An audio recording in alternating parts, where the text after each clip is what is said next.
Brand new HD bear, hot, live, just for you, coming to you from the fireplace. Your favorite lazy YouTuber who won't just make videos because he's lazy. Hi everybody, welcome to the stream. I hope you enjoyed the Pamper Chew dive yesterday. It was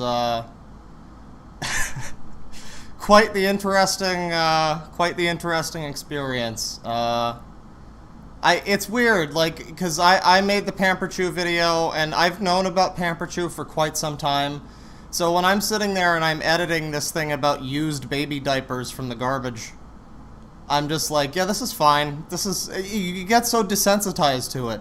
But then I post it, and the reaction some people had, I suppose I shouldn't be surprised, but you know, it's charming. It's definitely charming. That's your little intro to the internet. If you're welcome, everybody. If you're new to the internet, I'd like to direct you all to google.com, and then after that on the list, my video about Pamper Chew recycling used baby diapers from the garbage. So welcome to the stream once again. Today's going to be an interesting one. I decided to keep the train of adult babies running and talk about the Nostalgia Critic, because I used to be a fan of that guy with the glasses. I used to be a really big fan of them, actually. I used their site a lot back in like 2011 or so, and I was a fan of Nostalgia Critic. I liked, who did I watch on that site? I know I liked Spoonie, because he was actually good. I don't know many people who would argue that Spoonie used to be funny. He's a fucked up individual now, but Spoonie used to be pretty good. Well, who else? There was Phalus. I watched him. I watched, like, Brad Jones, Cinema Snob. He's still good now, which is weird, but, it's weird that, I don't know, I just expected the whole site to go under. If you're not familiar with this whole thing, which I'm sure you are, they've been around for about 10 years.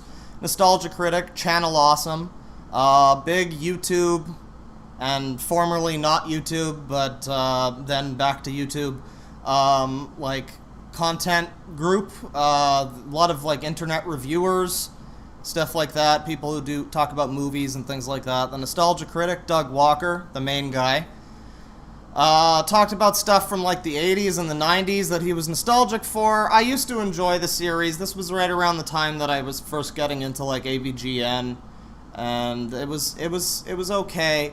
I don't know, we might take a look at some old episodes, maybe. But really what this stream is for, it's something I've wanted to do for a while. I've heard stories, and I've seen a little bit here and there about how bad the new Nostalgia Critic is. If you're not aware, Doug Walker, like, killed off the character in it was a whole drama, a whole internet drama thing.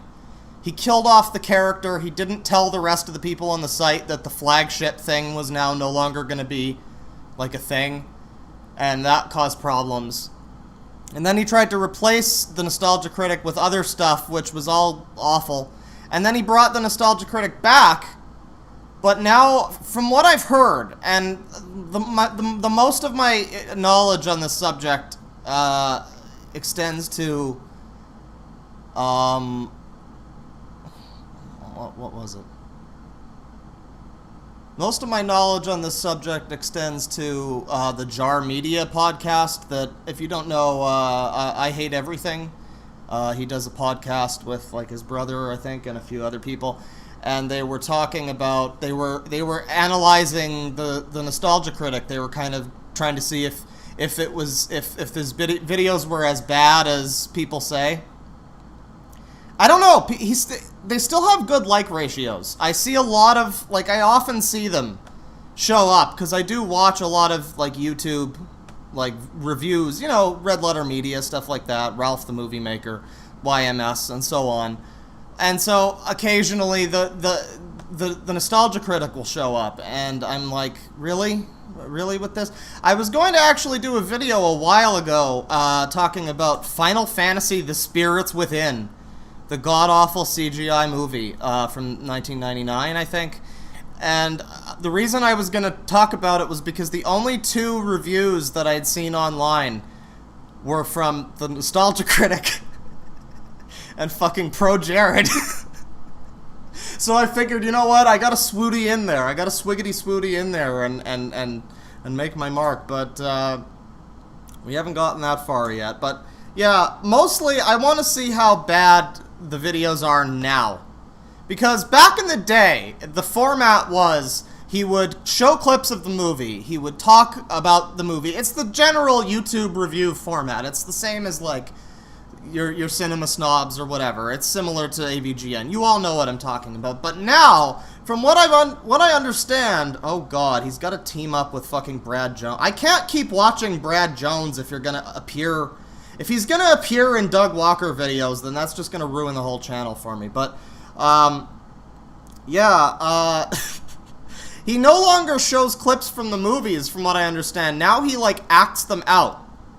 And this is what I was told in the Jar... This is what I heard from the Jar Media podcast, that he gets his, like, crew to act out these scenes, which in turn makes the review really disconnected and jumbled. He's like reviewing something that you don't see, and then he shows a clip of his own recreation, which is garbage. So, I don't know which ones to go with here, but yeah, mostly I'd like to try and watch his new stuff, because his old stuff I think might actually make me laugh here and there, just out of like nostalgia, maybe, you know, haha, nostalgia. But yeah, I mean, the Nostalgia Critic's been around for at least like 10 years now. So there are a lot of people probably watching this stream right now, like myself, who are nostalgic for the Nostalgia Critic. And it's just, I'm sorry to shatter all of our beliefs here, but, oh god, not this asshole again. Why does this guy's fucking streams show up every time I search for something? This is stupid. This is stupid. Yeah, so I haven't watched... What was the last Nostalgia Critic that I watched? It would have been like 2012-ish or something. I remember, I don't remember what video it was, but I remember what it was that I think made me stop watching. And it was it was this one gag in a video where he literally just screamed at the camera for 20 seconds straight. Just a 20-second, ah! for 20 seconds. Maybe more. It might have been 30 seconds. And at that point, I was like, okay, man. Alright, this is enough. And that was when I started to drift away from that guy with the glasses as a whole. Or Channel Awesome, I guess as they're called now. So he still does a lot of videos. I did not know this. I thought this was like a... I thought after he brought the Nostalgia Critic back, it would be kind of like AVGN. And he'd only bring him out every, like, few months. You know, because that's what the fans want or whatever. Like, James Rolfe has moved on to other stuff. He's not just Angry Video Game Nerd every week now. But it seems like the Critic here... Critic! Do you remember the crossover movies? We should really watch one of those crossover movies someday. But yeah. It seems like the Critic's still doing this. And he's no longer talking about things that are really all that nostalgic. I mean, like Blade 2 was like a 2000-something movie. I know he ran out of stuff to talk about eventually, at some point. I think that's what he said. Like, we're out of material, bad things to talk about that I'm nostalgic for, so he had to, like, branch out to newer stuff. So I can get that, but now he's talking about, like, Percy Jackson. Like, what?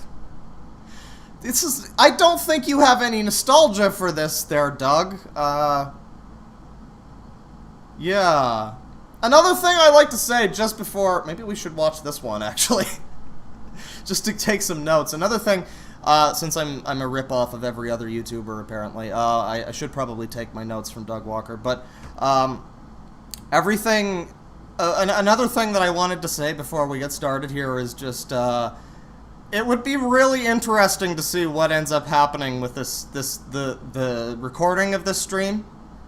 Because, as many of you may know, the Nostalgia Critic was kind of well known for quote-unquote fair use, like upholding fair use. He moved away from YouTube because YouTube wasn't allowing creators to fairly criticize things and show clips in that sort of way. The same kind of thing that's happening now, basically.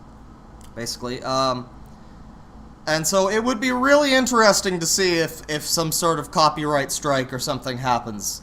Because I've never seen anybody else, like, talk about in this way, you know, covering his videos. We do a lot of videos talking about Doug Walker the person or Channel Awesome the group, but I've never seen that many videos covering his actual, like, his videos. And I wonder if that's because nobody else has had the bright idea to do this, or if, you know, something happened. You know what I mean? So, yeah, I don't know. I'm trying to find one here that, like, some of these I could almost see myself watching. I could see myself accidentally clicking on this because I am also not into the Disney live-action remakes. If anybody in chat has a suggestion for some videos to watch, you can watch the old Lion King review, but that's just him as a person. He looks like, what's his name? The guy from, Command and Conquer? Bald guy? Batman Forever? Oh, that could be a good one. Our sponsor, Black Tux. Pearl Harbor, Richie... Okay, well, Richie Rich is a classic. Maybe we should check this one out. I don't know. That's from 3 years ago. I don't know if he still does the thing with the fully, like, acting everything in skit form. Let's see. Punished Venom, Doug. Please the FF one. Batman Forever, lol. Retsupre covered him once. You know... I used to be such a fan of Retsupre, and then they kind of... I don't know, a lot of people, I think, might fall into the category that I am, boy, I sure liked Retsupre, and then, and then it just kind of Do they still do anything? I think they did like a sponsored video for like a fake Minecraft years and years ago. Like a rip-off of Minecraft. They were like, boy, Diabetes, this sure is fun. Yeah, Slow Beef, this is great. Didn't Nostalgia Critic make like Avengers-style movies with all of his critic friends? Yes, it was... you know what, I didn't even think about watching that, one of those movies, but I'm starting to think we might need to check that out, maybe on a later stream, because we're gonna watch some Nostalgia Critic here eventually, whenever I stop, diddling myself, but, I also kind of want to check out Linkara and a few others. Did you learn anything? I kind of want to check out, like, because I used to watch him, too. And, I remember, the one thing that I really remember about Linkara was thinking, it's admirable that he manages to be, and I thought he was funny. I did think he was funny back in the day when I did watch him. I thought it's admirable that he manages to be kind of funny without being, like, without having to swear every 2 seconds. Because I do that. I swear every 2 seconds. I can't help it. That's just how I is, you know. It's in my blood. I'm just trailer trash. But you know, I think people that can make you laugh without having to be like vulgar. That's a pretty admirable thing. And I used to think that about Linkara, and then I remembered, oh yeah, he's one of those. He's one of those turbo good boys that you hear about. And then I look back and I remember, didn't he have a fedora? Didn't he unironically wear a fedora and a trench coat? So, yeah, we might look at some of that. AVGN is at his best when he's talking about something obscure and not just the easy targets, though his skits are funnier. You know, like, I actually rewatched all of the AVGN videos like a year ago or something, and I just marathoned through them. And, like, a lot of the jokes, I remember feeling this way, like, some of the jokes don't land anymore, the old, like, AVGN jokes. Maybe I'm just, like, too old for them, I don't know, but some of the jokes are so absurdly unfunny and stupid that they actually they come around to being funny again.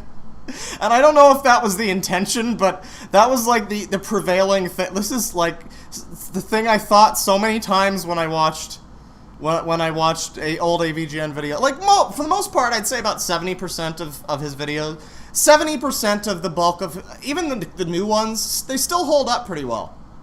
But then occasionally, and it's less so now, but it was like this before, occasionally there's like these skits that are just, they didn't age very well. They're very like 5th grade, you know, and it's kind of but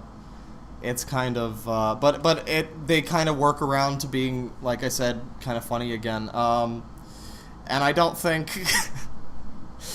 really think AVG, or I don't think Nostalgia Critic's gonna hold up in quite the same way. I'm getting super chats here. I should check stuff out. Capitan Basara with $5. I just needed to let you know pimentos are sweet chilies. Party cheese salad is still grimy though. They're chilies? I didn't know that. But thank you. Abby Chapman, the wonderful Abby Chapman with 100 pounds. Your dulcet tones relieving my monotonous crap day.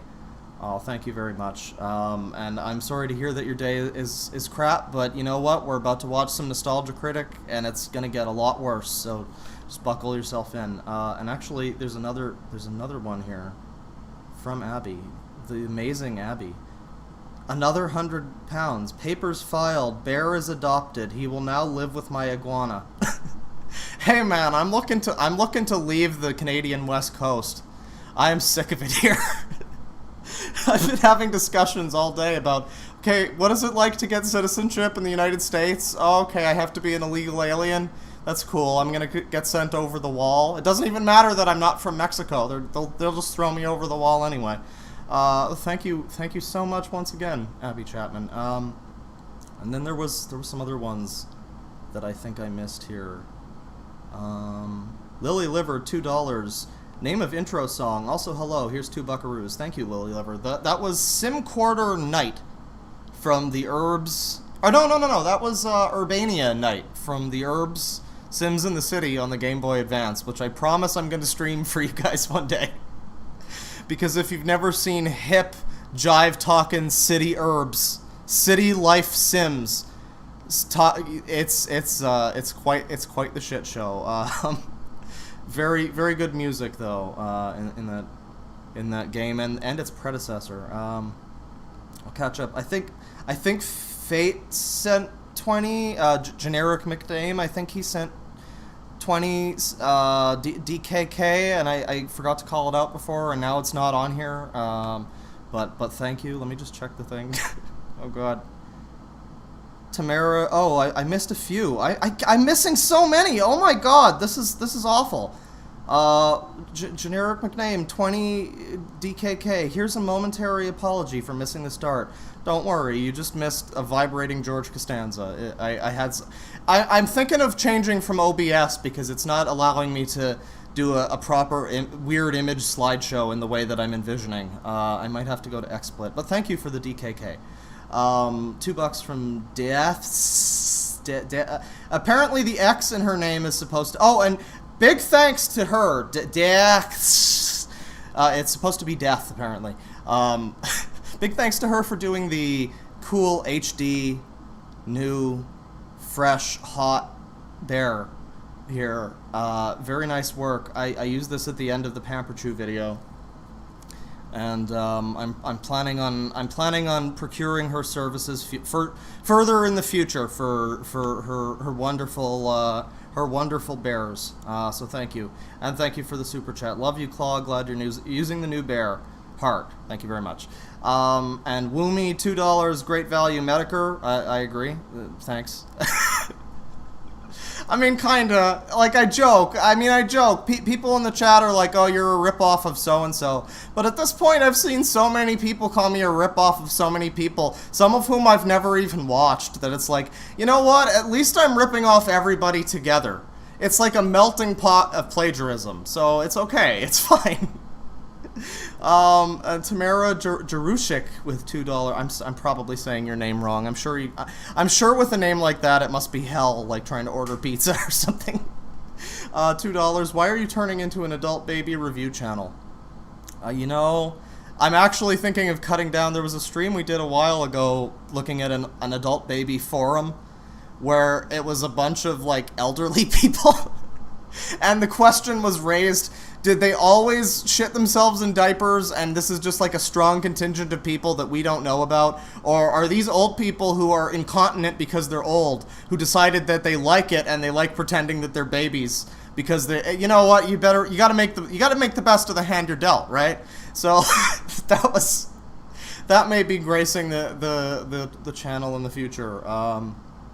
Now onward. I think I'm caught up here with the chats. Now onward with the actual stream. I'm sorry to everybody who is 23 minutes into this and I still haven't actually got to any videos, but you know what? It's not about the length. It's about how you use it. Now I actually have to check the chat again because if anybody has any suggestions for famous ABDL reviewer DeadwingDork, yes.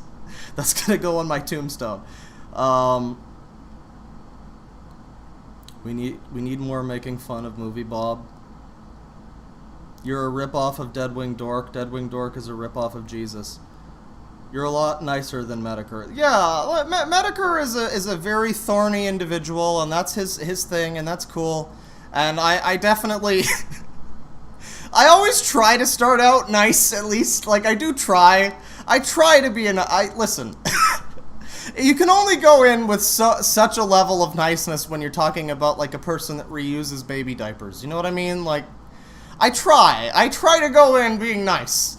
It doesn't always turn out that way. By the end of the video, I'm telling people to walk into the fire and kill themselves. So, in Minecraft.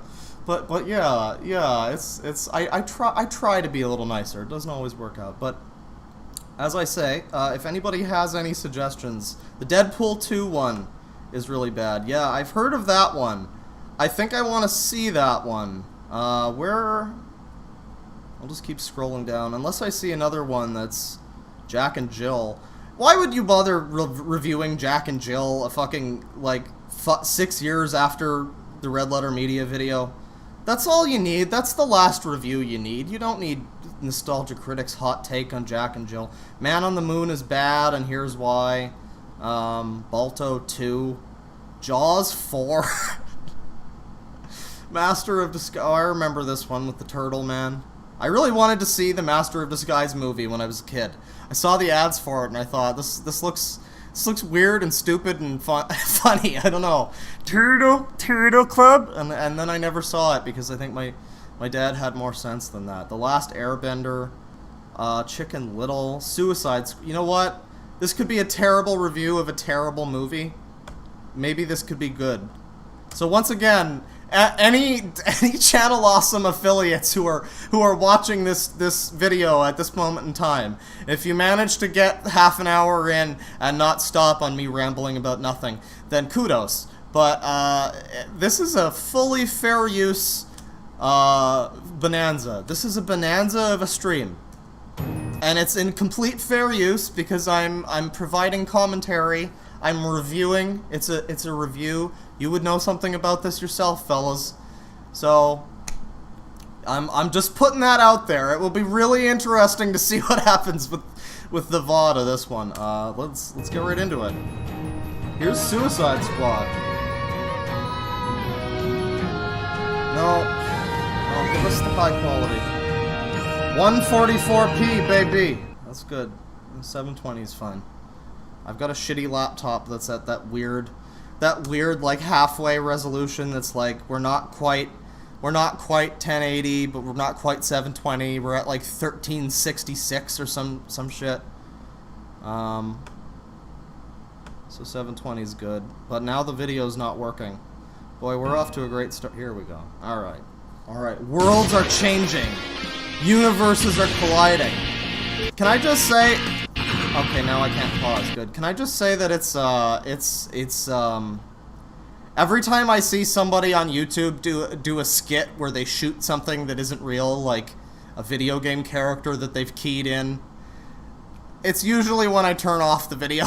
Like, I kind of thought that trope was dead, like a long time ago, but apparently Nostalgia Critic on this channel, it lives on. So. Epic intro. Basically, the spider. Okay, now we're. Alright. Okay, everything is going wrong. The video's freezing. I can't pause properly. Great. It's wonderful. It's fine. It's just like the Spider-Man intro, except with technical problems. Here he is. Hello, I'm the Nostalgia Critic. Oh my god. Remember it so you don't have to. Oh my god, I forgot how annoying that was. Hang on. I'm gonna try to fix the pausing, because this is annoying. There you go. Reshoot. What are you guys doing here? The chart says we need to redo the review. Fuck. Reshoot. Okay, now if you're not familiar, this is his brother, who, as I recall, is pretty instrumental in the fucking over of a lot of the people who work for Channel Awesome. So, from what I remember, Doug has basically, he's like this weird standoffish, like, figurehead. Like, I think YMS and fucking I Hate Everything, I think they mentioned that they did a video, or they did a Skype call with the Channel Awesome people to, like, collaborate on a video or something, and Doug was there the whole time, and he just never said a word, and it was weird. I don't know. That's apparently the way it is with him. All this weird shit is going on behind the scenes, and there's, like, sexual assault happening, and there's, like, fucking people getting fired for taking a fucking bathroom break, and all this shit going down at Channel Awesome. And Doug is just like, oh, I don't know what's going on. Whoa, I just review the movies. Oh. What are you guys doing here? The chart says we need to redo the review. So On whose authority? there you're a bit caught up The on the Department of behind the Cameos. scenes. Remember when you made the trailer for this review? The one with the pop song? You mean the one I was told to do like another comic book trailer that may or may not have a talking raccoon in it? We can't confirm nor deny that. Well, it was a big hit, and we need to add more comedy. You're changing halfway just because a competitor is doing better? Well, DC is usually a few months behind. Years. Decade. It's okay, we're doing it for the fans. Doing what? Cutting out what they like the most. Let's go GOP on this sucker. Now, since we're incorporating more Epic political joke in the first 2 minutes of your video, my man. humor, obviously we have to drop the clown. Well, it goes without saying. Oh, I wouldn't do that. Why not? Hi. Ah! Ah! Yeah, Jin's been playing Joker offset like Jared Leto did on the movie. Oh, by the way, here you go. What? Yeah, he mails the shit Okay, like... so basically, let me get this straight. So this is a parody of the executive thing that happened, like the corporate meddling in the DC movies. This is a parody of that, ostensibly. This is them being like higher management above Nostalgia Critic telling him to This is such a confusing setup. It's so weird because it's like they're in character as in-universe characters who, and then there's the guy playing the Joker in their skits about the. I don't. Leto too, because the real Joker would do that. Oh look, anal bead. Ah! Just like the real master of crime. How is this even funny? The Joker's supposed to be funny. Knock, knock. Who's there? You're holding anal beads. How is this even funny? Your videos are supposed to be funny. Your authentic grills are falling out. Well, I'm a man of many surprises. You sure they aren't just plastic? I would almost be impressed by the cosplay here, except he forgot to put damaged on his forehead. How are you gonna know he's damaged if he doesn't say he's damaged? Teeth. I'm a man of many surprises. Okay.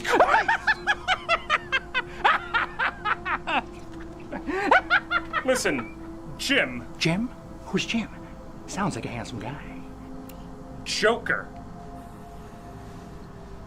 Jared Leto playing Joker? Yeah. I'm gonna have to call him that every time. You got to call him that every time. Yeah. Listen, we appreciate that you're trying to create buzz, but This is so bizarre. Like, it's just such a weird high concept, like, internet review in such a way. It doesn't need to be this stupid and, like, complicated. It's like there's a guy playing the Joker, but he's not playing the Joker. He's playing the guy who plays the Joker in the movie that they're reviewing.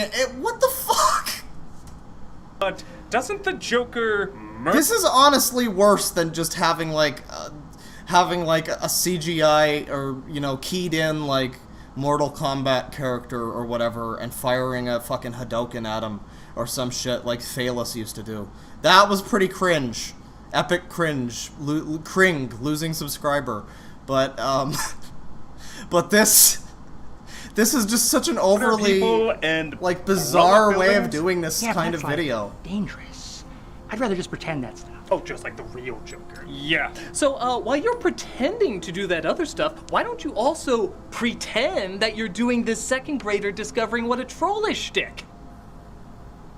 Well, I... Wouldn't be able to act like an asshole for no reason? Oh, just like the real Jared Leto. No! Yeah. So that's totally justified. I'm deeper than I thought, which I can also say... God, the acting is just... If you're not aware, Doug really fancies himself like a real auteur. He's a real, like, established film critic, you understand. And so, it's I don't know. People say, like I think they said on the Jar Media thing that, it was at least kind of admirable that Doug was able to put together those films in the way that they did. He got his vision put together, you know what I mean? And for like a small crew or whatever, that's kind of I guess admirable, like I said, but I don't know, you watch him act, you watch like the jokes that he writes, it's Those anal just beads. Oh, it's so funny because he has the because it's funny because anal beads, guys. Scooby-Doo! Cut him out. You can cut him out all you want. Agreed. Though we're also going to have to redo the opening credits. What? How?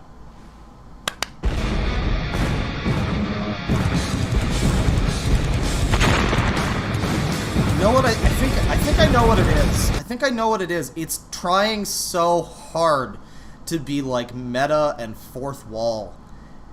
And it doesn't realize that being meta and fourth wall breaking stopped being like a shocking funny thing back in like 2010, which is about when it stopped being funny for him too. So yeah, I don't know. I mean, it's still okay if you do that sparingly, but this is like the whole review. Yeah, all right, is like that ain't half bad.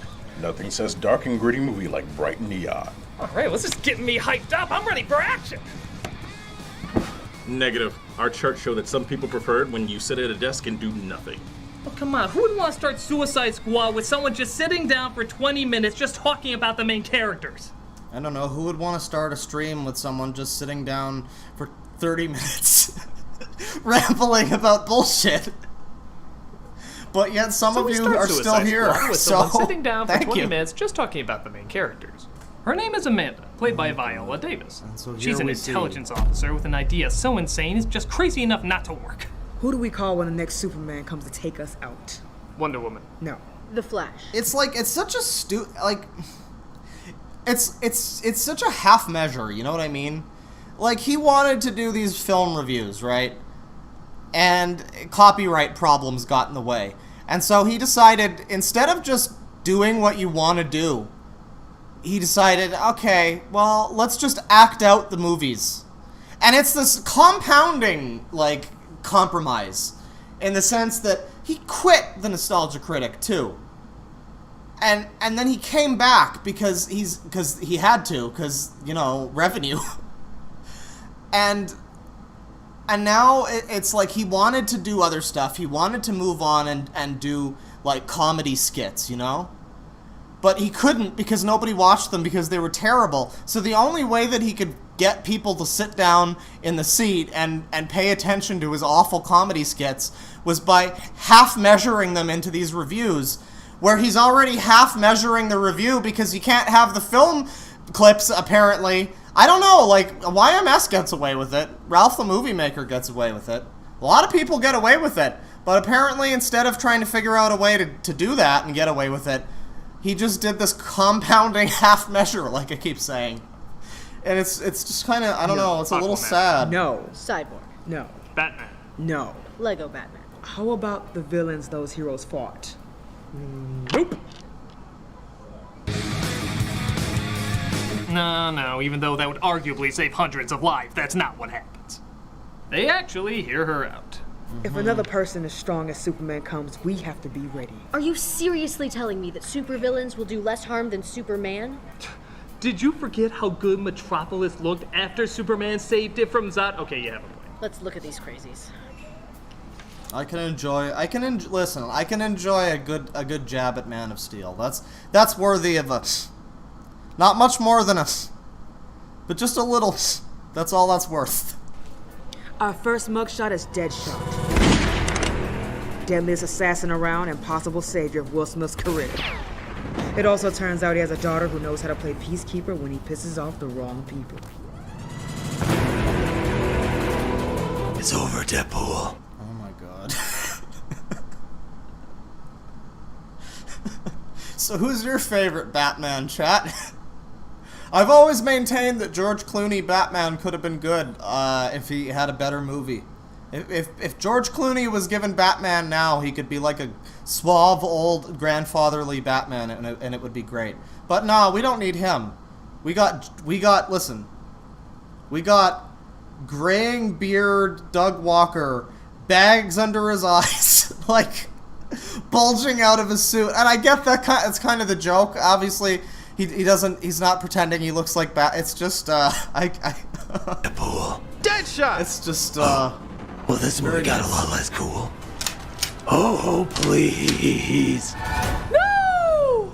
Killing him won't solve anything. It'll just turn you into a cold-hearted monster that any decent human being would immediately lose affection for. Yeah, well, that's never stopped me before. Now move out of the way, kid. I'm gonna shoot your daddy. I was talking to... This is a pretty accurate representation of Batman in the Zack Snyder movies. So. Him, not you! Oh, sorry.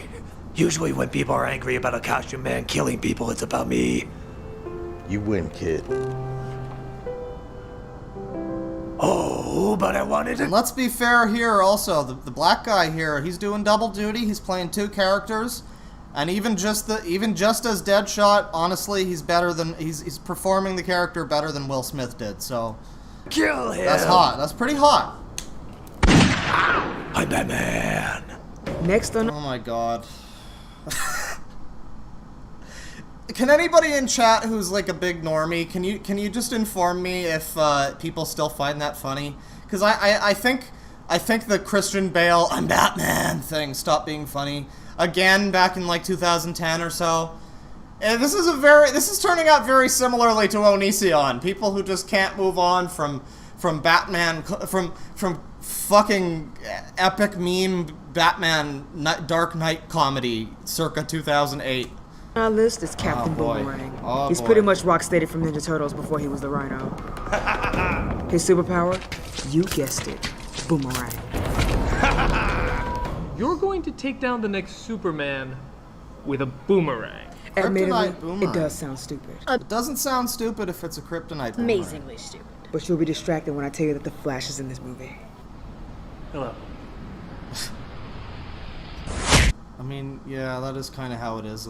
Like, occasionally there's going to be a little joke. Because that's the thing with Nostalgia Critic for me is, like, the videos that he makes now. I guess I should say Doug Walker, but specifically the Nostalgia Critic videos that he makes now. And I guess also the Doug Walker, I don't know. But the videos that are put out by this character and this personality now reflect a lot of my actual opinions about the film industry, like the Disney remakes and all that shit, and the corporate meddling at DC and that kind of thing. And so it comes down to this thing where it's like, I agree in some cases with the jokes that he's making and the point behind them, but they're just not funny. Like, it really pushes the extent to which, like, you can agree, you can forgive somebody not being necessarily, you know, I don't know how to put this. You can forgive somebody being kind of an annoying cunt as long as they agree with you. But Doug really pushes that, you know what I mean? Like... Oh, what is that disgusting reptilian beast? That's the reason people are gonna have to call us Academy Award-winning Suicide Squad. Okay. Our ticket to best makeup of a Star Trek film for some reason.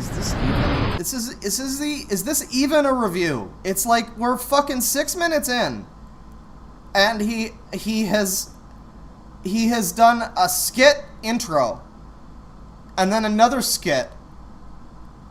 Like, I don't know, it's just, if you wanted to call it something else, you want to call it acting out. I guess that's what he tried to do with his other thing before it failed because nobody watched it.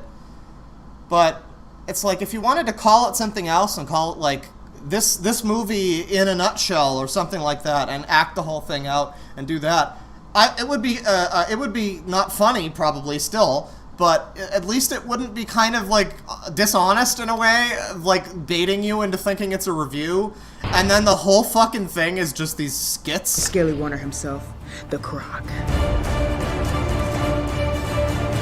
It's like, I'm skipping ahead I'm a here. dinosaur. And there's like one frame here where he's sitting in the chair and he's doing the standard review thing and he's like telling you what happens in the movie. And then everything around this one frame here is just skit after... Okay, well, there's another, like, 2 frames of him being a reviewer, but then it's mostly just these fucking skits.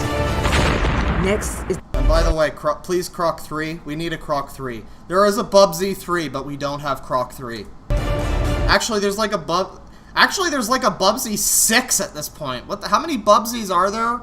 There's a fucking new one that came out like 2 months ago. Nobody even mentioned it. Still no Croc 3. No Jazz Jackrabbit 3. Who can create fire. And we're frozen again. Very nice. This is such a good stream. But we're saving his backstory for later, so we'll just skip him for now. Harley Quinn, the Joker's girlfriend. What's her superpower? Couldn't even get the hair. Oh my god, I hate this fucking. It keeps fucking up my. Anyways, they couldn't get the hair color right, so that's a problem. But I mean, besides that, damn. I mean, I will say, damn. So hot. Oh my god. She used to be Dr. Harley Quinzel. She was assigned to the clown himself. He got inside her mind and made her a dangerous killing machine.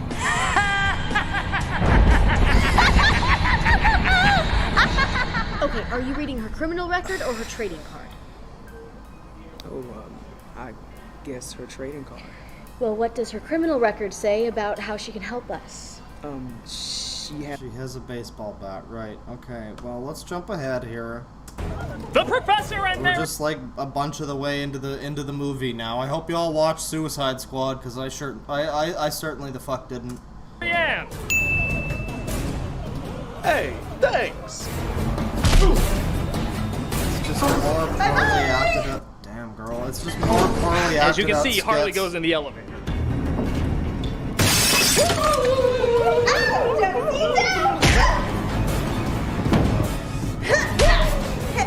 There is some degree of like of admirable. There is an admirable nature to the fact that they put out so many of these videos that are produced like this, and have some level of production value, like more than my videos. But they're still just like like all of the effort in the world can't unfuck your writing, you know what I mean? At its core, this is still just shit that stopped being funny fucking 10 years ago. Why y'all look at her like that?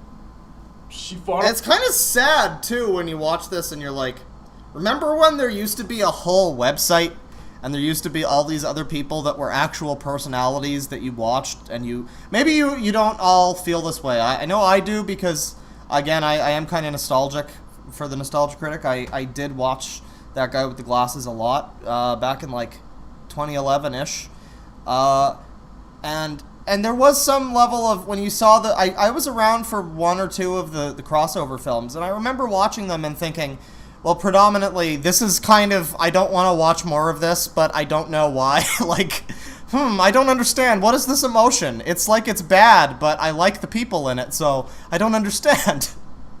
But there was a certain feeling to it of like, oh man, they got Spoonie here, and he's in the Dr. Insano outfit. I like that. And oh, they got this guy, and that's cool. I remember watching this guy, and now it's just Doug Walker and all of these no-names. These fucking no-names just surrounding him. Because nobody can stand to fucking work with the guy for an extended period. Come off. So now it's just a bunch of fucking extras that are just like there. And some of them, like this guy, I think is in most of the videos. Because he's their one, he is literally their token black guy. He is the guy they get to play the black characters when they need a guy to play black characters. And that's his purpose for being, that is his purpose for being on the team. Make no mistake. But yeah, it's just these like fucking no names. It's so like lifeless. Well, we hired her to do. Why would we bring her if she couldn't fight anyone off? Fan service. Fan service. I'm gonna have to say fan service. Come on, it's for the fans. I mean, like, listen, I yell a lot, and a lot of my jokes can come down to just me screaming and raising my voice like this because I don't know about that one. But way too many of the Nostalgia Critic's quote-unquote jokes just come down to him making a loud voice, just being loud and shrill and shitty, and that drove me off of the site in 2011 or something. So And he's Diablo still wasn't doing fighting, it. but Deadshot and Boomerang tried to convince him to. Don't touch me! Oh, you don't want me to touch you? Oh look, I'm touching you. I'm touching you. But Deadshot doesn't. And it's just so weird. So he's reviewing the movie now, but he's in, but he's in universe as like a character in the movie that's being acted out in the review, and so I don't know. It's like I say, it's just way too complicated for a video which is ostensibly just taking the piss out of Suicide Squad. And you have to wrap your mind around all the shit that he's talking about is potentially not even an accurate reflection of the movie. Like, I don't know. I haven't watched Suicide Squad, you know? But I hear a lot from people like that guy, JXE, who talks about CinemaSins, that a lot of the shit CinemaSins says in his videos just isn't even true. It's just, like, not even a fact of the movie. It's like he completely missed some important element of the movie. And yet he's just like, he threw it in there as, like, a sin, quote-unquote. And that's kind of the vibe I get from this. Like, if you don't see the clips from the movie, for all you know, they're just telling you some shit that's, like, barely reflective of what's actually going on in the story, because how do you know that he followed the movie 100%? Sure, it's Suicide Squad. It's not the most complicated thing in the world. But what if he went up to get a beer at some point, or took a piss, or whatever? Time to take a piss! And he, like, you know, and he just wasn't 100% there. And that's fine if that happens, you know, here and there, and, like, if YMS makes a mistake in his video, he can say, oh yeah, that's right, I looked at the movie again, blah blah blah. But here it's like this whole overproduced fucking thing with like skits and everything, and at the end it's like, if they're off, if the stuff they're saying about the movie is completely inaccurate, and as a review the video is totally a failure, it doesn't matter anymore because we've already filmed the fucking skits, you know? Like, we've already sunk a bunch of man hours and time, and like, you know, okay. I'm gonna check the chat here, see what's going on. Skits are 2000 and late, exactly. What the fuck are you doing? Cinema nitpicks. Look at the furry, look him up. Which furry? Oh, the black guy is a furry? Okay.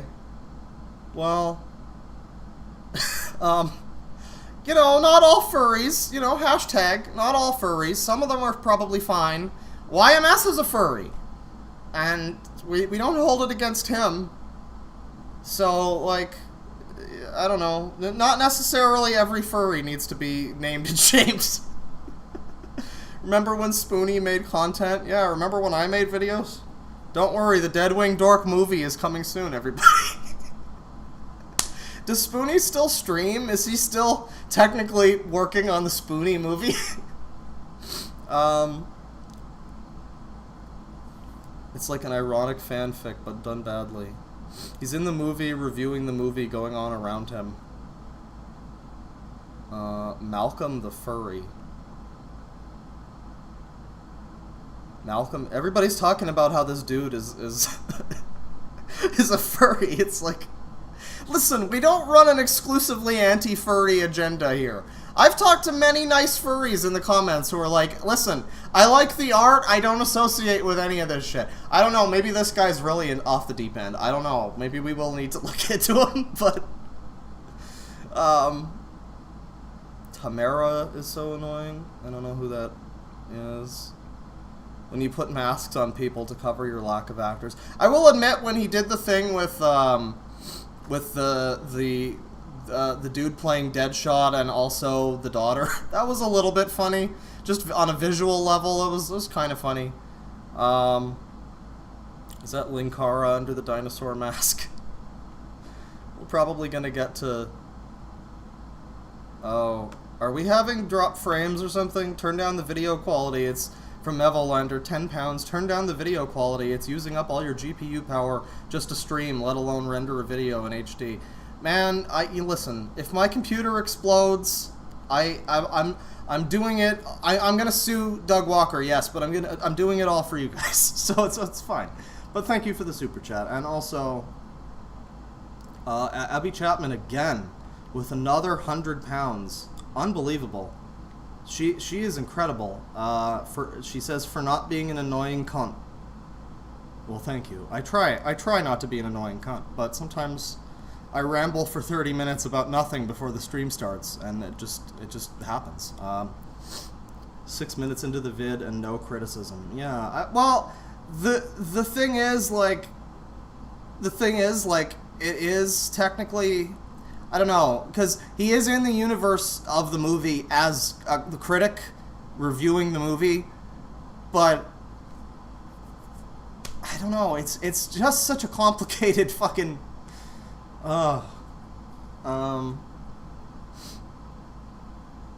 Kryptonite Boomerang for the win. I can agree. If I missed any super chats, I will be getting to them all by the end of the stream, so don't worry. Sorry if I'm not quite as responsive with the chat, but it's hard enough going 3 seconds of this video without stopping and making more comments about how bad it is. If I also read the chat consistently, we would never get through it. So I think we're good for the rest of the video. We know what happens. The rest of the video is just them poorly acting out fucking Suicide Squad. That's the video. So that's a good intro, I guess, to Nostalgia Critic. I'm wondering if we can find. This is from this one's from 2010. This one is an old video. I actually kind of remember this one. Not, like, super well, but I remember seeing it. So, I'm going to click on this one. And we're going to watch old Nostalgia Critic. This is the old stuff. This is back when I actually enjoyed the Nostalgia Critic. And back when other people did, too. Hello, I'm the Nostalgia. He's still annoying. He still does that shit, but at least it's less annoying than it is now. Hello, I'm the Nostalgia. Oh, God. I remember it, so you don't have to. Why does Robin Williams suck in movies? Boy, this aged well. Rest in peace, Robin Williams. I mean, occasionally he'll get a good one, but for the most part, they're pretty bad. We know he's funny, and we know he can act, so how come he keeps turning out shit after shit after shit? Maybe it's because he keeps picking movies that downplay his talent as opposed to glorifying them. Maybe some of these movies just figure, hey, if Robin Williams is in it, somehow it's gonna be funny. No, you need... And that's pretty much what you think about every one of your skits, so, you know, as long as I'm in it screaming at the top of my lungs, it'll be funny. Effort, actual effort. Because if you don't, you get flopped.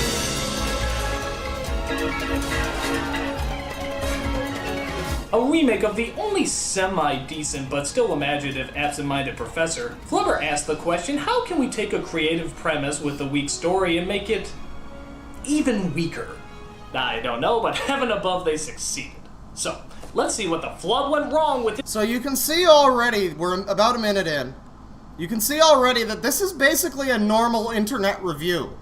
At the end of the day, with this review, what you're probably going to think, spoilers, is it's maybe not funny or to your taste, but if you're into this kind of content, like, again, YMS, Ralph the Movie Maker, Red Letter Media, whatever, if you're into this kind of content, it's at least recognizable as what it should be, unlike his new shit. This crappy-ass remake. First of all, you'll be shocked to see that one of the writers is the recently deceased John Hughes. I don't know what's sadder, the fact that such a great writer is gone, or the fact that he didn't know how to use the name Alan Smithy. We see our main hero named Philip Brainerd, who mistakenly, instead of turning off his alarm clock, launches a trash can into the air. This will be the highlight of the film's comedy. It's so funny. Like, back in the day, I did laugh at this. I did find Nostalgia Critic funny. I really genuinely thought, like, he was great back in the day. Around the time this video would have come out, probably, or maybe a little after. I don't remember exactly when I was into the Critic and the whole Channel Awesome thing, but it would have been around this era. This was 2010 when this was posted, so yeah, like, now I'm hearing him making jokes about how bad the comedy is in this movie, and I'm like, yeah, you're fucking one to talk, asshole. But then, back then, he was one to talk. I did find it funny.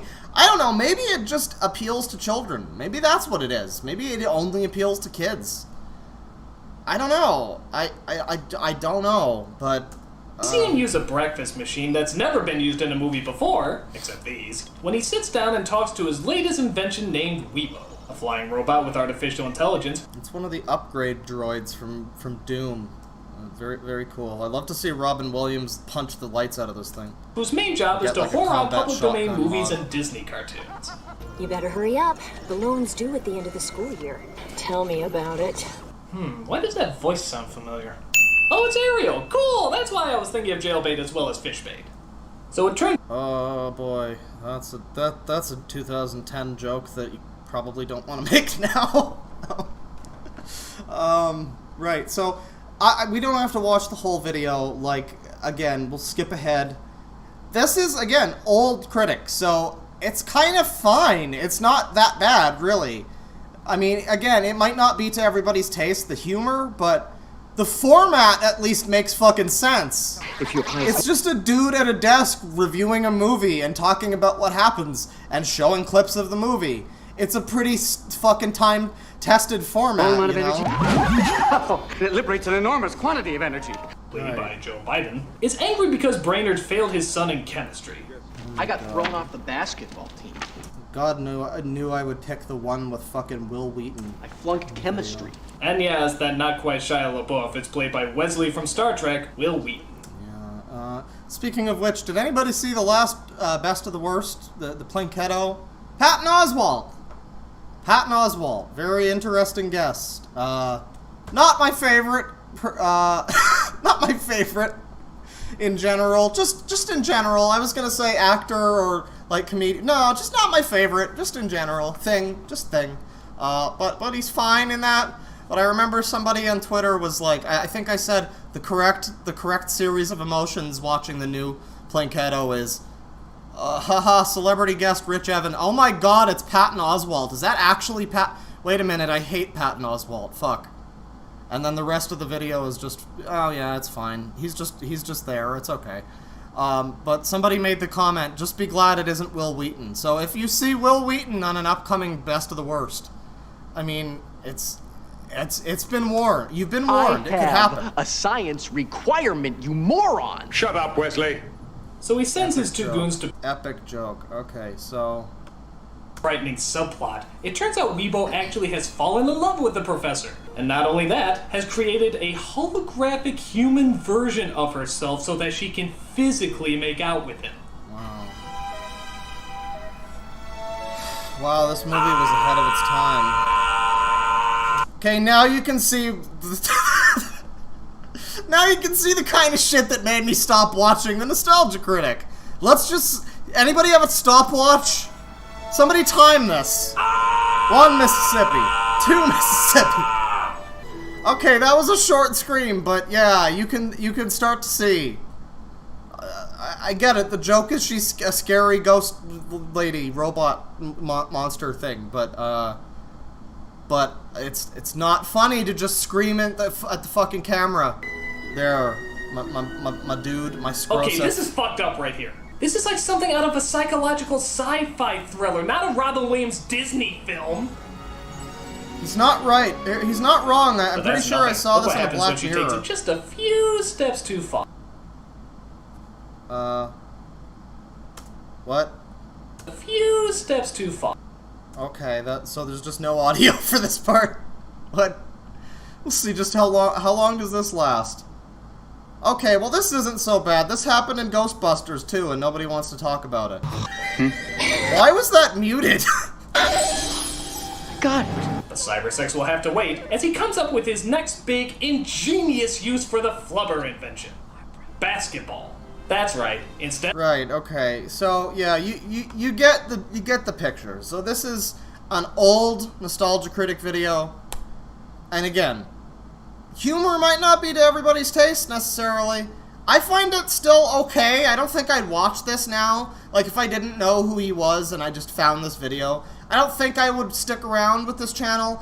But potentially if he was reviewing a movie, if this era, April 4th, 2010 era of Nostalgia Critic, if I found this video, or not necessarily this video, but this channel, and he was still like this, you know, and he was talking about a movie that I was interested in, I might watch that review and not be too upset about it. Like, yeah, he's not the most funny here, but it's not, it's at least the format makes sense. So, it's mostly just, like here it's mostly just clips. If you look at the preview here, it's mostly just clips of the movie. It's mostly just him showing clips of them. And I can see how that could be a problem. Because, like, I'm watching this now and I'm thinking, this is mostly, like I said, just stuff from the movie. But a lot of the reviews and shit that I watch now, like, from people like Ralph the Movie Maker or whoever, are a lot more commentary focused. Like, this he really seems to be gliding and coasting on just showing clips of the movie, like, as you see. The whole preview thing here, all of these frames are from the movie. And it's only at the end here where he finally gets back to the desk. So it's like, for the vast majority of this video, it really is just showing clips of the movie. So I can see how that could be a problem, copyright-wise, but I feel like the solution was to maybe be more critical or concise or something, instead of just, oh, I can't rely on padding out the video with clips from this movie, I'll just act out the movie, instead of, like, I don't know, but yeah, that's some old Critic. Let's get back to something new. People were suggesting the Deadpool, well, I just magically teleported from down here to up here, so yeah, Deadpool. So people were suggesting Deadpool 2. So let's check this one out, I guess. Check the chat here first. See what's going on. How everybody's doing. Post Malone, Lamau. I don't know, I watched him when I was like 14 and I enjoyed it a lot. Yeah, like, it was fine back then. I like this one from J-Ro the Cow, who says his The Room review was just the entire movie with some commentary added.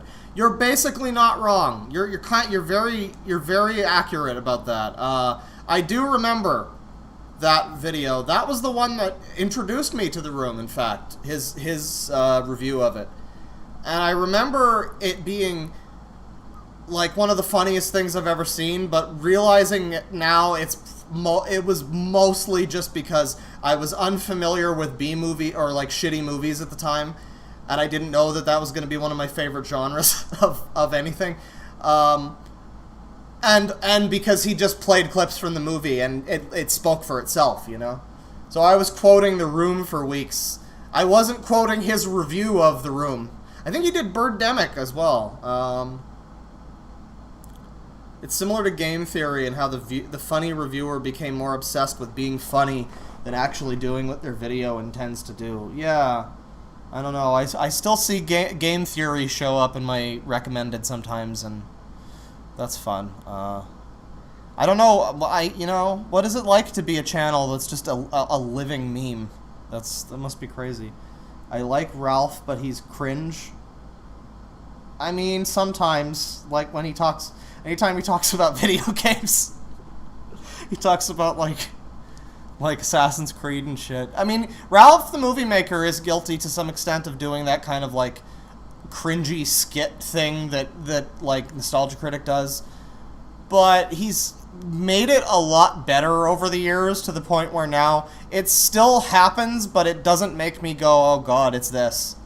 It's like I don't want to say subverts my expectations, but it's at least it's not stupid. It's react to the game show. Oh god, the game show. You're right. Oh god. All right, maybe we'll check that out. This is a Disney film. Insert the Shinji scream.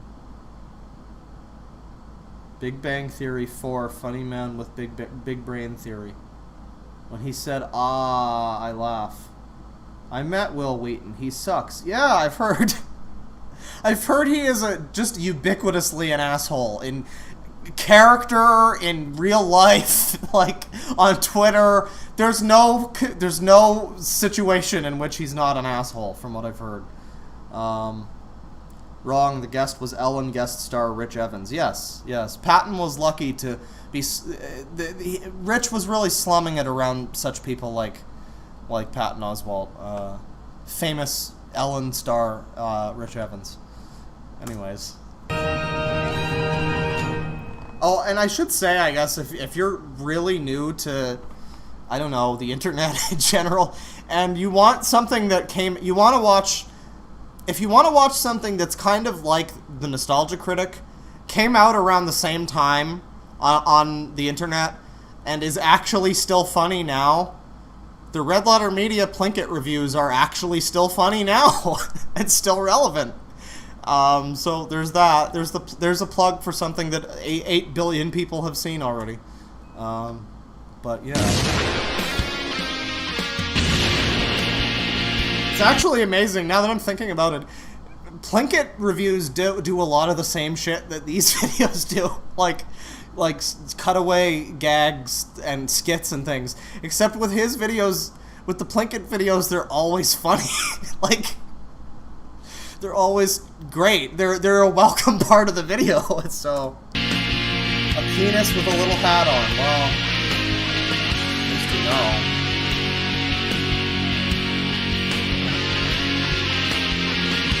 Okay. Yeah, a bunch of nobodies. We know, right?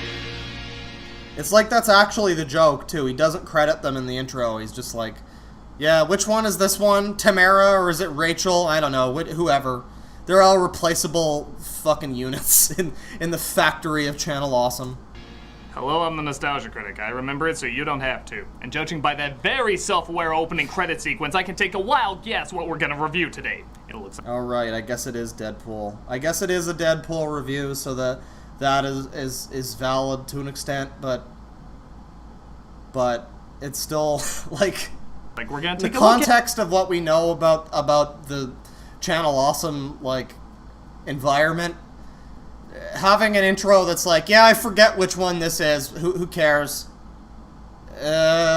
Deadpool 2. Yeah, I'm Deadpool. I love chimichangas. I'm Deadpool. And as you probably figured out, that means we have to put up with asshole cosplay Deadpool. That guy at every convention who thinks he's really funny because he has a Deadpool. No, you actually don't. You can just review the movie. Cosplay, but he's really just an annoying dick. I'm Deadpool. Not in a review of my movie. Holy shit! Deadpool! Like the actual Deadpool! That's right. As close as our budget will. See, it's funny because he shot the guy and there was a gun sound. It's funny because you weren't expecting him to shoot the guy because it's just a review, right? And that's crazy. And who would shoot somebody over a thing like that?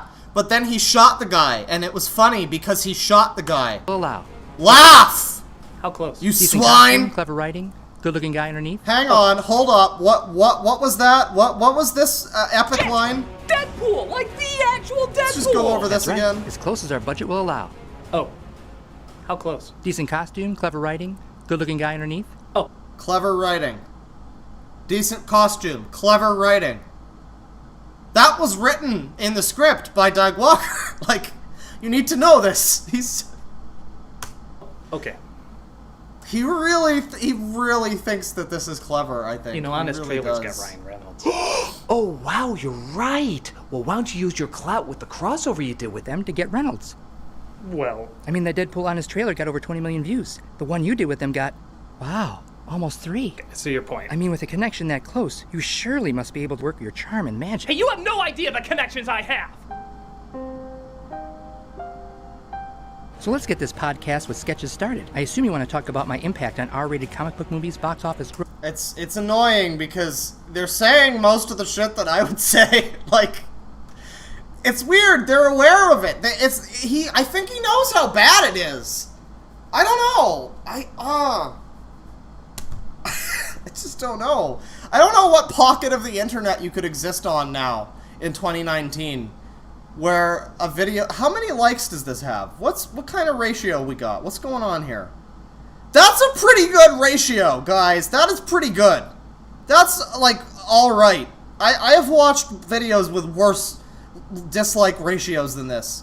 So somehow Channel Awesome exists on this, like, weird part of the internet where there's just still people who think this kind of humor is funny. And groundbreaking fourth wall humor in the same sentence? Groundbreaking fourth wall humor. Well, not so fast, dumb devil. You're the Lion King. Everybody's killed. Oh my god, I forgot about this. Remember Rick and Morty, guys? Remember Rick and Morty? It's funny because Rick and Morty. It's funny because Pickle, Rick. About the White Lion. Hey, where did Quantum Leap come from?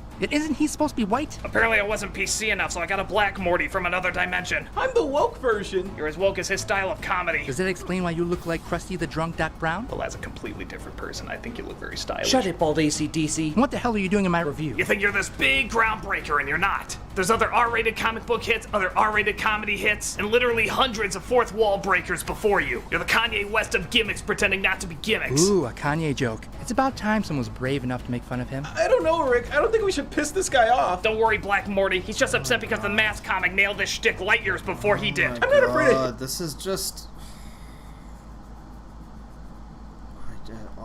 it just... it comes at you so quickly that you can't even, like, fully register. You want to make a comment about one joke that's bad and not funny, and then another one happens. And then they say something that's like self-aware, and you're like, do they know? Do they just know how bad? It's actually hurting me. I'm afraid of this fan base. You've seen what an awkward barrel of insanity they can be. I am Unicorn Julio. I need TP for my bunghole. Epic. Because of the clothes, bald AC/DC, I get it now! We can agree that every fan base has a small percent of crazies. I think you know this more than me. You know what I just realized? I really hate... If we just mute this for a second... Just watch Doug here. Not even his voice, but just watch the way he acts. I can't stand this. I can't, even with the sound off, it's so annoying. There's a small percent of crazies. I think I don't even know how to describe it. No idea what you mean. Hey fans, did you know that Rick really likes the honey mustard sauce at Burger King? Hell is that? Every Burger King in America ambushed by the pimply corpses of human dignity. How long is this? Holy shit! No fast food establishment. What the fuck does Rick and Morty have to do with Deadpool, too? Like, why is Rick and Morty... Why are they here? Characters that you don't own, that are not your creation. Why are they here? Why don't you have your own characters, Doug? Why are you ripping off a successful cartoon? What is this? What am I watching? Should I have to go through that kind of anarchy? It's like, just imagine, you don't know what the Nostalgia Critic is, and you click on this thing, and you're like, okay, let's watch the Nostalgia Critic, right? I'm interested in a Deadpool 2 review. Maybe I'll go see it. Maybe this will be a funny review. And then it's fucking 5 minutes or however long this is. Twice. I'm just saying that for a scientist, you should know that a small percent, even if it's a big small percent, is still not the majority. To be fair, you have to have a high IQ to understand Rick. Kill me. Okay, you're right. Every fan base has a few bad apples, and it's not the majority. But have you laughed yet at the guys with the guns? Isn't it funny that characters on YouTube are shooting people with guns? That's funny. Doesn't mean you're still not a one-trick unicorn. I mean, what the hell are you even supposed to be? Slenderman interviewing to be the Kool-Aid guy? Actually, why are you doing a review on him, Critic? I admit, that's a good question. People have clearly moved on to complaining about Solo. Well, maybe because Deadpool is such an interesting phenomenon. It's true, there have been successful films that have done what Deadpool is. Now we've got a very brief respite of him actually talking about the movie in like a manner that's not insane and stupid. Done. But something about the way Deadpool How long will this last? It strangely unique. Based on the comic book character created in 1991, okay, Deadpool got a following as one of the few Marvel comic book characters to be aware he's a Marvel comic book character. Informative, he was foul-mouthed, telling violent, me what I funny need to as know. hell, and constantly broke the fourth wall. But again, we've seen characters like this before, so what makes him not only such a long-lasting hit, but worthy of such a dedicated following? What is he doing with his fourth wall breaking that sets him apart from other fourth wall breakers? Gee, I don't know. Could it be marketing? And that's it. That's all you get for the whole fucking rest of the video. Less than a minute of him actually talking about the fucking movie. And then basically the rest of the video is just skit after skit of bullshit. The persona of an anti-hero who acts like a kindergartner but with a team of underpaid writers that successfully... Okay, great. Cool. Long video. Just start killing people! Compliance. He takes out bad guys all over the world, mostly for trailer fodder, but hey, you gotta sell this picture. And comes home to his girlfriend Vanessa, from the last movie. Okay, this can't be what we're going. Monkey Jones. Oh boy, you've fallen hard. You will take your shitty makeup like a man. You sound like a toddlers and tiara parent. Act! It's just so funny. Happy anniversary. It's just so funny, I just can't deal with it. It's just so funny, guys. Baby. That is literally my surprise. You mean? Yes, I want to be preggers! Great. Yeah, everything's going so good and we're so happy and we can think of baby names. I'm gonna die. What? I am totally gonna die. No girlfriend is this happy in the beginning of a movie without dying. First of all, leave the... You know what the problem with this is that I just realized? Deadpool is already a self-referential, like, fourth wall-breaking movie. And they know this, and he just said it a bunch. But now, like, the jokes about, like, oh, haha, it's funny because I'm gonna die because I'm the girlfriend character, and that's what happens in the movie. It doesn't work when you're talking about a movie that makes those kinds of jokes. It just seems, like, it's just another weird layer of, like, obfuscation. Because only I seem to be able to do that? Okay. Second, that's like the oldest trope in the book. You really think that writer's this talented? You're already shot, aren't you? Bop. No! Who's responsible for this? It was This me! really is. Typical Middle Eastern European American gangster. This really is.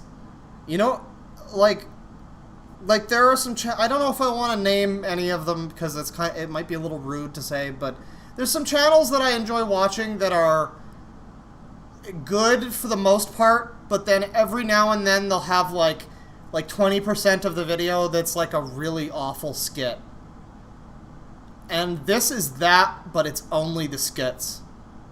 I genuinely think this would not be nearly as frustrating to deal with if it was just watching the Doug Walker critique on things. Because he does that too. He does his own videos where it's just him actually talking about a movie. And I don't know, why not just do one fucking movie? Why do you need to do that? Why can't you just have one video where you talk about what you think about the movie and then also make some jokes? You can have one or two little skits in there, maybe, I guess, if you want. But, like, it's The joke. You killed my only love. Non-stop now I'm gonna destroy you in the shitty most skits. horrific way possible. And what are you going to do, comrade Pizza Face? Literally nothing but skits. To be fair, I probably could have put more thought. Are they in the Red Letter Media room with the tapes? Oh no. The credits roll as they emphasize what a big deal it is that they killed off Deadpool's one and only true love from the last film. Rick, am I a dumbass or has that been done a lot? Yes. To which question? Yes. What are you talking about? We killed off the romantic lead. That's a big-ass deal.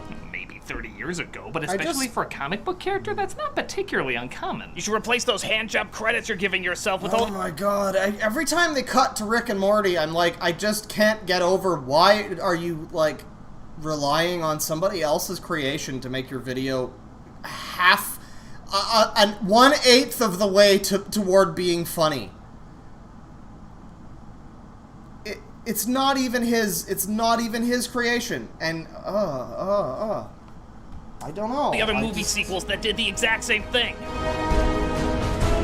You know what? We didn't want a Home Alone 2 this, so we wanted a different kind of story. I don't know. The idea of Deadpool being a dad kind of sounds interesting. Your inability to comprehend this key demographic astounds me, Morty. Deadpool 2! The days of acting like a basement dweller whose contrived environment rewarded him with ninja moves and getting laid are gone! Now the hot chick is pregnant, he's raising a baby, and he has to learn the responsibilities of being an adult. Pre-orders through the roof, baby! You know, you seem to think these movies are only made for angry, awkward, overweight 14-year-old boys, and I give it more credit than that. Yeah, give art a chance, Rick. Critic, tell us what happens next. So Deadpool befriends an angry, awkward, overweight 14-year-old boy and... Really? You had to phrase it that... Oh god, okay, right, alright. Jump ahead in the video, we'll see if something funny happens. Okay, it's now grown men playing with toys. Guys,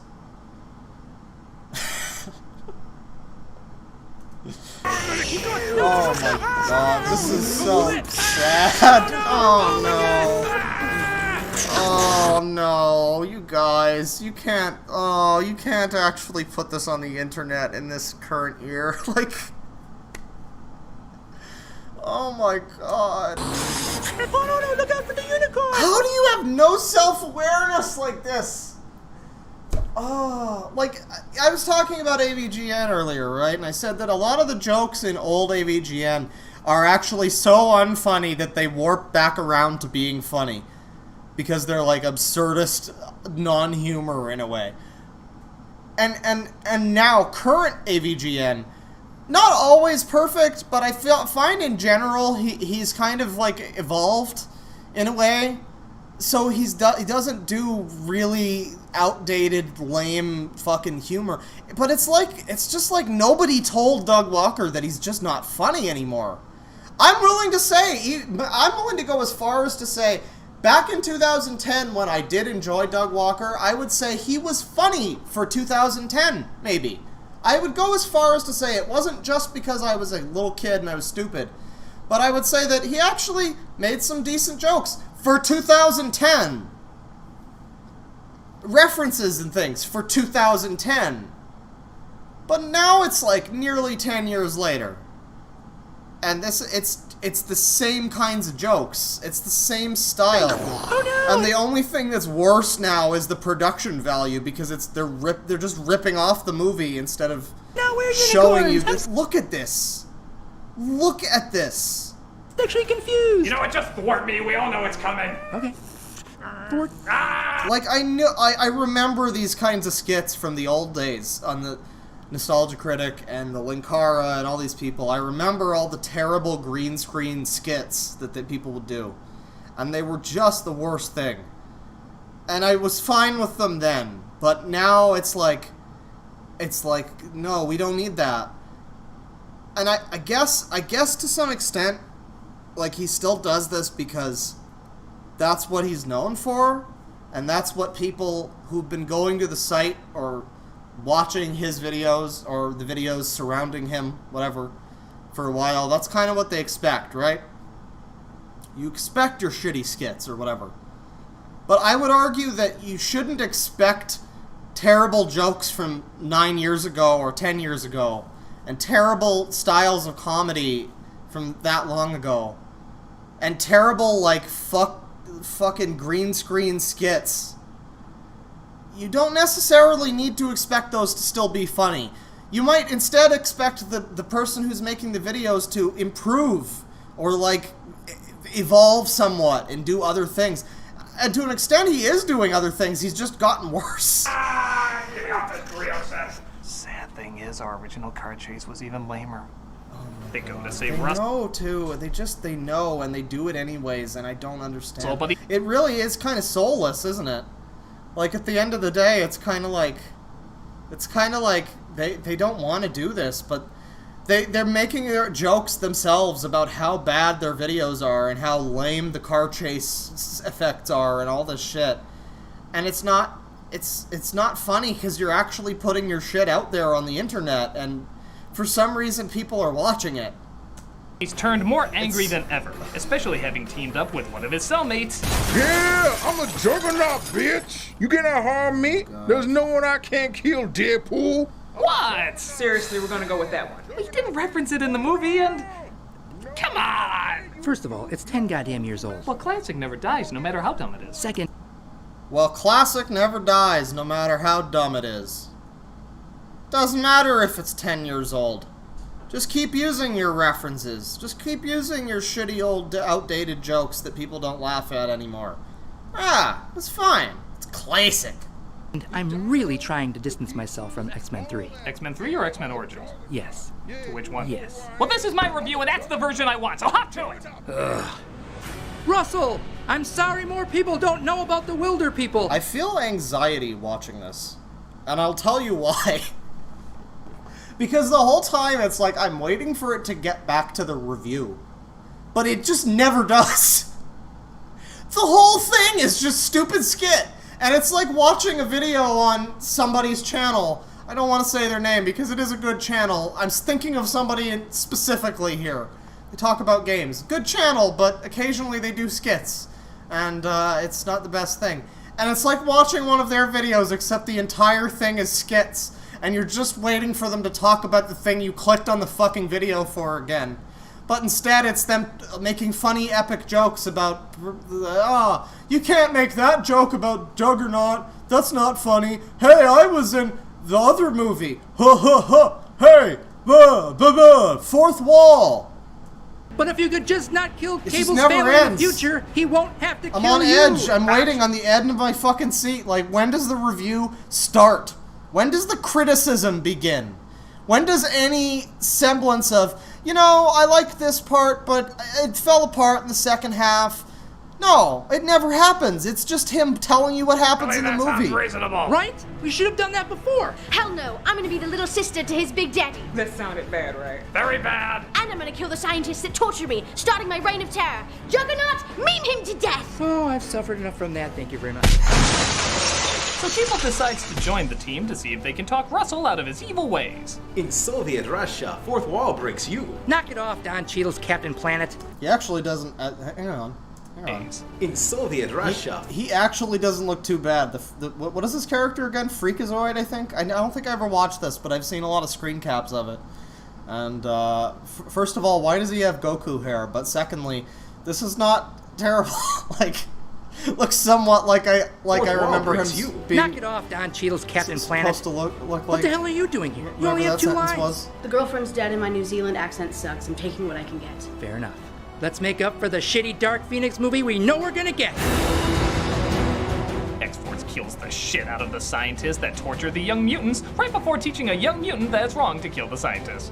Russell, I know you think revenge will make you feel better, especially because I've gotten revenge on like 1 million people, and by God, it felt great. What is the moral of this movie again? No idea. But killing him won't fix anything. It'll just turn you into a supervillain. It feels like I'm watching the cutting room floor of Deadpool 2. Because, like I said, it's already a movie that's self-referential in the same way that this stupid review is. This really just feels like I'm watching a shittier version of Deadpool 2, with the jokes that weren't funny enough to be in Deadpool 2, and none of the budget, or, like, talent, or, like, creativity, or... boy. Supervillain with the name Russell, and that's just uncomfortably weird. Let's talk him more. Great. And, like, again, I get anxiety watching this. I'm trying to skip ahead to something else in the video that's not this, but it just doesn't stop happening. It's always this. I can skip to 5 minutes later, and it's still just stupid fucking skits. No moment. Oh, here we go. For a second. Characters even easier. For a second or two, we're getting actual... Let's just watch this. Let's just watch this and see how it is. Let's just see how his criticism is. With Sunny writers. You're both right! Here we go. But that doesn't make it any less good or unique. Segment. Deadpool is doing what many have done before. Right. It's doing it in a just like your reviews. To an extreme way. Just like your reviews. There aren't that many mediums that blend intense dramatic moments with goofy self-aware humor. And there aren't that many mediums that blend biting criticism with terrible terrible skits, but the YouTube reviewer genre does. But you just take it a step too far. It's usually seen as too tonally jarring. But the fact is, the fourth wall joke... It's usually seen as just a little bit too outdated and not funny. What was that about the fourth wall jokes? Make the characters even easier to like, so we care for them even more when they're going through the dramatic moments. Right. And on the flip side... Is that what you think is happening on your videos? I'm sorry, I'm just watching this critique now and I'm thinking, this really applies to his own channel in some ways. It's the same kind of shit. There's a lot of stuff out there that's like this, but he just brings his own unique quality of terribleness to it, just like how Deadpool brings his own unique charm to his movies. The jokes seem even funnier when they interrupt a legit emotional moment, so our reactions seem more magnified than usual. It's like a Disney character dying. It's a cartoon and it's goofy, but it still appeals to our inner child, making us connect to them in a unique way. So when something bad does happen to them, we feel it even more. Even with the movie cliches that have been done 1,000,000 times, they still combine what's simple and familiar with what's complex and new. For example, did you realize there's no real villain in this movie? Yeah, none of the main characters are bad guys. They're just people with disagreements. How often do you see a superhero movie like that? Do you also realize how much... See, now, this is fine. Why is the rest of the fucking video not this? Like, this is fine. This is just a guy talking about the movie, and it's fine, and this is what you would expect if you clicked on a video about a critic criticizing Deadpool 2. You'd probably expect critique of Deadpool 2, and that's what this is. Went into what's us for like 2 seconds, 3/4 of the way through the movie. Essentially through the video. Now I'm calling it a movie. We don't want to give it too much credit half the here. time. Those kind of jokes do not get a budget this big. These are familiar elements being combined to give us something unique. And yes, every fan base has a small percent that's too obsessive. Yeah, by the way, I miss the old colored wall. And how dare you fight the angry video game nerd in that totally real feud? Well played. But that doesn't mean the majority of viewers aren't smart, open, funny people looking for both a good time. I mean, how many of them are watching your videos regularly?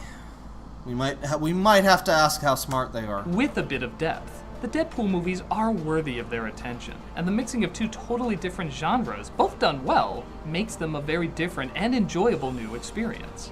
We've seen these elements before. You just know he feels this way about his own channel, too, in some way.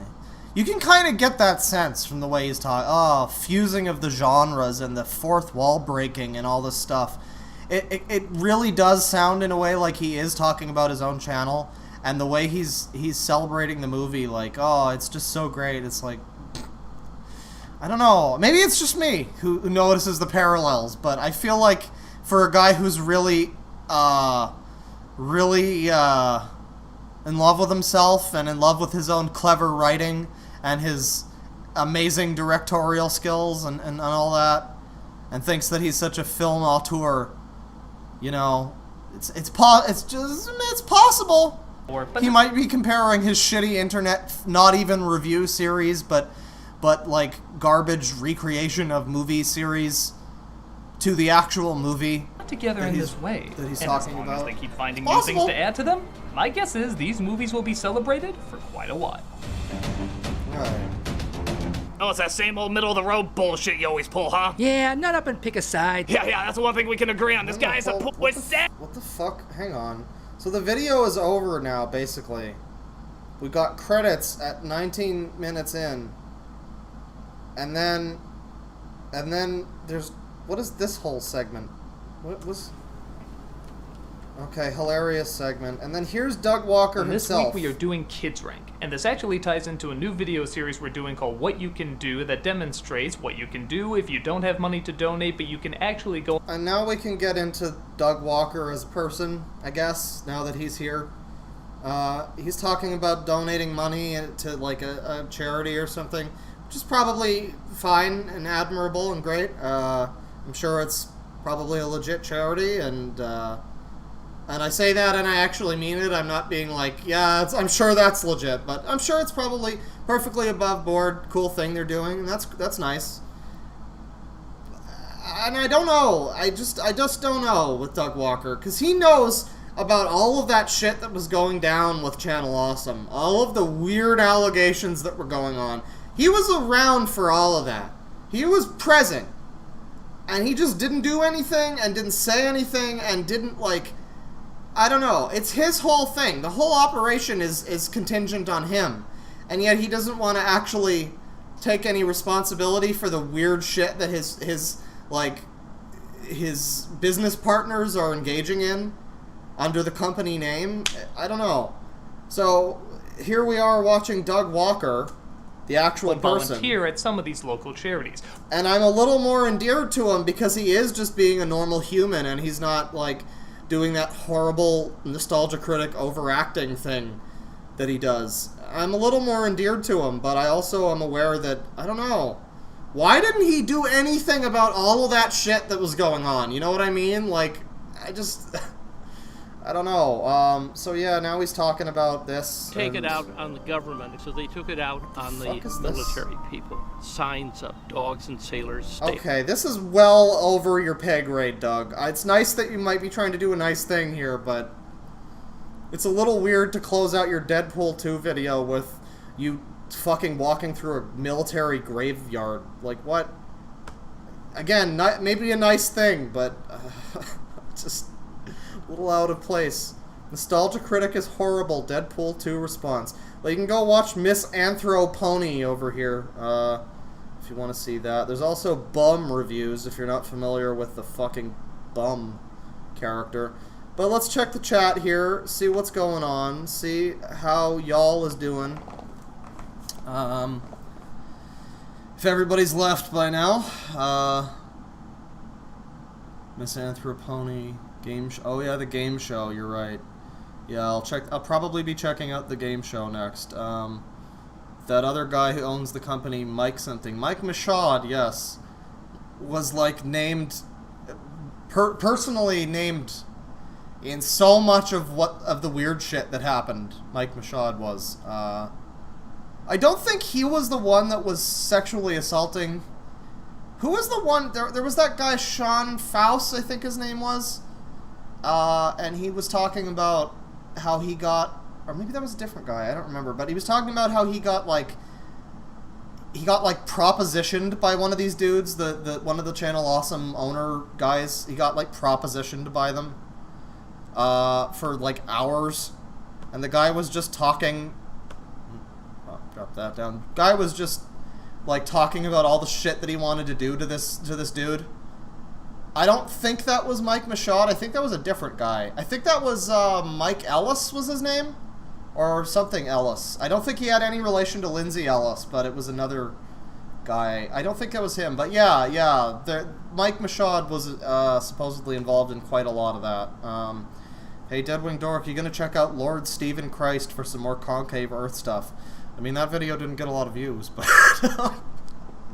yeah, I've heard of that. I looked into him, and I think he's like, isn't he in jail now or something? I think I looked into him, and it was like he has a history of threatening people on the internet and being insane, and I was just like, you know, maybe I don't want to poke the insane crazy guy right now,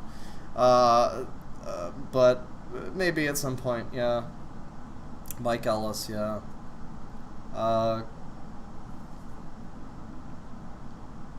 Boogie2988 stream, bully stream when I never really watched enough Boogie or knew enough about him. I knew that he was a fence sitter, and not in the way like I'm a fence sitter because I'm a centrist and I piss off everybody. Like anytime there's a political discussion, I end up alienating somebody who thinks I'm too hard right. And then a bunch of hard right people start showing up, and I start talking about how I think everybody should be equal and treated fairly, and they're like, oh, fuck that. And so I'm a bit of a fence sitter too, but Boogie took it to like new extremes where it was really just, would you just have an opinion? It stopped feeling with Boogie with. Speaking of which, I think Bully 2 is coming out next year or something. That's the rumor. If anybody remembers Bully 1, classic Rockstar game. Looking forward to Bully 2. Definitely not a Bully stream though, what we're doing now. No, but Boogie, yeah, it got to a point where you could tell he was no longer fence sitting just because he didn't have an opinion or have all of the facts or whatever, but he was just doing it because I don't want to piss anybody off, you know, I don't know, I don't want anybody to be offended, I don't want to make anybody mad at me. Oh, I was like, fuck off, dude. Like, have opinions, be a human being. That other guy owns the let's see. What does Rick and Morty have to do with any of this? Apparently they're like ongoing characters on the channel, I guess, or in the videos. But I just don't understand how that's relevant. Like, I don't think I've ever seen that before. With certain characters, like there was just a new video posted by Relax, and he was talking about Super Mario Sunshine, and he said that it was a hot mess, and I quote, which is incorrect. That's an incorrect opinion, but I like Relax, so I'm willing to let that slide. But yeah, he occasionally does the skit thing too, and with him it's a little bit obnoxious because it's like he's more ripping off JonTron than anybody with the parrot that JonTron has. He talks to his cat though, but occasionally he has like Ganondorf show up, or what's her name? One of the animes from the Doki Doki thing. But it's okay because with them, it's not like they're representing the character or roles that they actually have in that medium. Instead, it's like, hey, it's a character named Ganondorf who has a different personality and is like a joke character. So it's fine. But with Nostalgia Critic, it's actually like, here's just Rick and Morty. They're just here. They're just making the jokes that Rick and Morty make and functioning the same as Rick and Morty. And we did not make these characters and have had, I probably know, we've probably not had Justin Roiland or the other one sign off on this. But here it is. We're just ripping off these characters. So that's cool. Dog Walker really likes smelling his own farts. Thank you to Generic McName for shilling my Patreon. None of you are obligated to donate to the Patreon, but it's definitely appreciated if you do.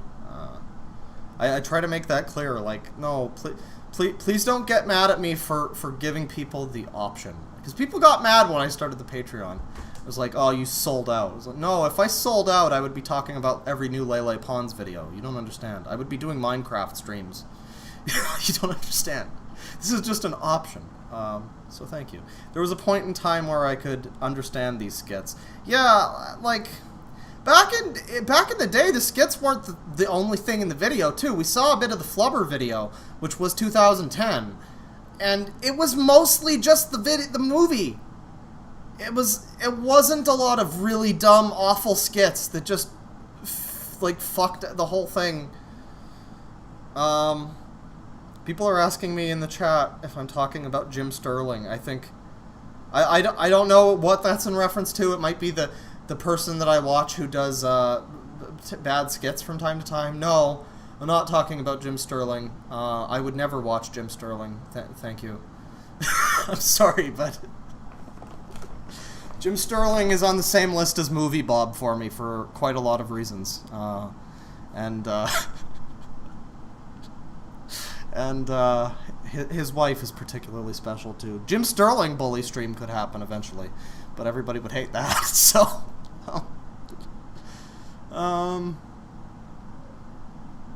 is it Angry Joe? People are asking also if it's Angry Joe.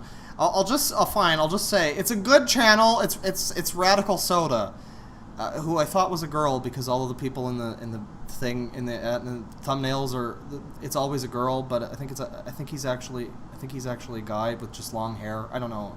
I'm confused, but good channel, good analysis of things, but occasionally when he does the skits, it can be a little bit please no, like a little bit much. Not always, not all the time. Anyways, I low-key don't hate the Completionist. Completionist isn't... I don't know. I tried watching some of his videos, and it's like... it's just this very, like... I don't know. I don't know. It's just a type of comedy that I have issues with. But, channel awesome, game show. Let's do it.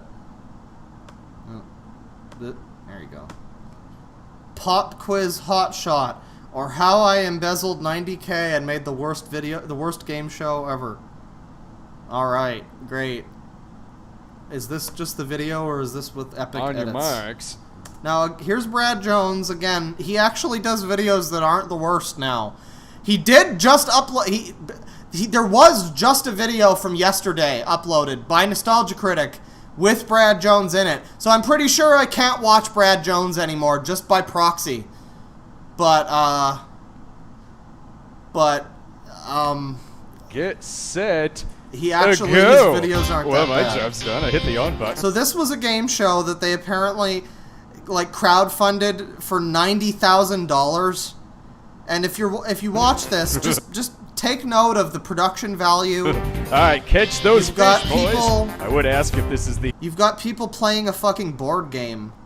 behind a blue curtain game, but I can't in like a desolate. Why is hang on? $2 store version of this game. Why is there like a Ugandan like warlord standing here? Why is that happening? They're already filming this in like a weird abandoned warehouse with just like this shoddily thrown together quiz show set, which isn't even a quiz because now they're playing a fucking game. They're playing a fucking board game. But now there's like a Ugandan warlord standing here. I can't honestly remember what the original version is called. Magnet fish. That's what it's called. I know. Just remember, this is Miss Stockholm. Poor Brad Jones is just trying his best to like narrate over this. Have some kind of meaningful commentary. Dinner for the night. If you're not familiar, this fish, you gotta take him up back. This is a creation of Channel Awesome, which is obviously includes yes. It obviously includes Doug Walker and the other Walker, whatever his name is, and Mike Michaud and all the rest of those fun names. So if you're wondering, if you're just joining us, you're wondering where the Nostalgia Critic is. Well, this is all his invisible hand is you see how these guys are manipulating the fish with the board game? He's doing that with this game show right now from behind the scenes. Debone them, demagnetize them. It's gonna be quite delicious, actually. Brad Jones is just trying so hard. The Colonel and the General have money writing on this game. Both of them lost kind of big during the Super Bowl, so you can help them out a little bit. You can't even hear his voice over the fucking music. I like keeping the positive vibe. The torture dungeon. Did the guy who uploaded this? Did the guy who uploaded this add the stupid music? I'm sorry, I just also saw. How about this? Everyone who donated money and isn't happy with the finished product can have an extra hour in the ball pit. I would not get into a ball pit that Doug Walker has been in. A little more fish? Boy, 60 seconds feels like a long time when you're catching a... 60 seconds sure feels like a long time when you're stuck doing this fucking job. Bunch of plastic fish in plastic blue water. Oh no, you threw them back in! Well, that was the most humane thing to do. Alright, well... That's German. For Max is our winner. Take him over to the secret location. Didn't they only produce like 3 episodes of this or something? And then they just shelved it forever? Don't shoot them yet, fellas. I'm Brad Jones. This is Pop Quiz Hotshot. Brad Jones. My name is synonymous with this. Why did you have to just get so involved with this, Brad Jones? Nostalgia. Why did you have to? One thing has eluded me. I love your stupid face and your stupid like reviews of things. They're actually good. Why do you have to be involved with this? The game show. I was wanting to try my... He's like front and center too. And at running the elusive prize. But when the powers that be refused, I had to take matters into my own hands. With the aid of my fellow partners in crime, General Anesthetic, and the love... Wow, it actually is like a Ugandan warlord. Miss Stockholm, I created my own glittering, prize-filled wonderland. Questions will be asked, contestants tortured for my amusement, but one thing always remains the same. Here, the 80s and 90s rule. Heads up, universe. This... Remember the 90s? It's Pop Quiz Hotshot. Pop Quiz Hotshot, I'm your host. And suddenly he has no hair. Brad Jones, the sadistic game... This show drove him bald. I'd like you all to know that. You all need to be aware. Brad Jones used to have hair. And then he did this fucking... he did this fucking game show. On which my cohort, the General here, make that sweet music that I like so much. There you go. He has kidnapped Max and John. I don't mean to spoil anything, guys, but one of you is going to end up dying at the end of this. Sorry. And the other one will only just wish you did. Except I do. Let's hear some of those rules, Miss Stockholm. Seriously, though, imagine being one of the contestants in this. Like, how do you live that down? The contestant? That's an ongoing fear for the rest of your life on the internet, that somebody's gonna find the Oh, yeah, you were the guy on the fucking Channel Awesome game show. Have to answer Brad's pop quiz questions. And then when they hear this sound, they... every time. They have to face what's in the box. And then the winner faces off against the nostalgia critic to the death. We can kill him. We can do that. He can be done. He can be beaten. Got that all right. No hopes for me. Okay, now that you know what your Don't worry, favorite... sweetheart. There's no hopes for anybody involved in this production. Now that I'm standing on my tippy toes, let's go right into the 80s questions. The My Buddy doll had a female equivalent. What was her name, boys? Yeah, that's right. That would be Kid's sister. Oh. Don't pretend like you didn't have it. The bouncing pogo ball was shaped like what planet in our solar system? Saturn. That would be Saturn. On Chippendale's Rescue Rangers, which Rescue Ranger was named after a cheese? John. Monterey Jack. A Monterey Jack. Okay, I was born in 1994, so I think I'm gonna have some issues with this, but, The most delicious Rescue Ranger. I might not get a lot of these. Dino's Dilemmas was a short on what Flintstones-inspired Saturday morning cartoon? Yeah, I don't blame you. Granddad! Kid. That's the name. It was the pup named Scooby-Doo of its time. In The Land Before Time, the villainous Sharptooth was what kind of dinosaur? Tyrannosaurus Rex. That'd be the Tyrannosaurus Rex. How did he pronounce that? Dinosaur? Tyrannosaurus Rex. Tyrannosaurus Rex. Very nice. That'd be the Tyrannosaurus Rex. You had one job. I can't get that mad at you. I know you're probably losing blood to your brain at this point, being involved in this production, but... Rhyming with Almeida. Thanks, Card. It even spells it out for me. What was the war during Reagan's first term that took place on an island in the Caribbean? Max. The Iran-Contra affair. Grenada? Well, given that does rhyme with Almeida, the answer is no. No idea. That would be Grenada. Oh. If you said Grenada, it would have so been wrong.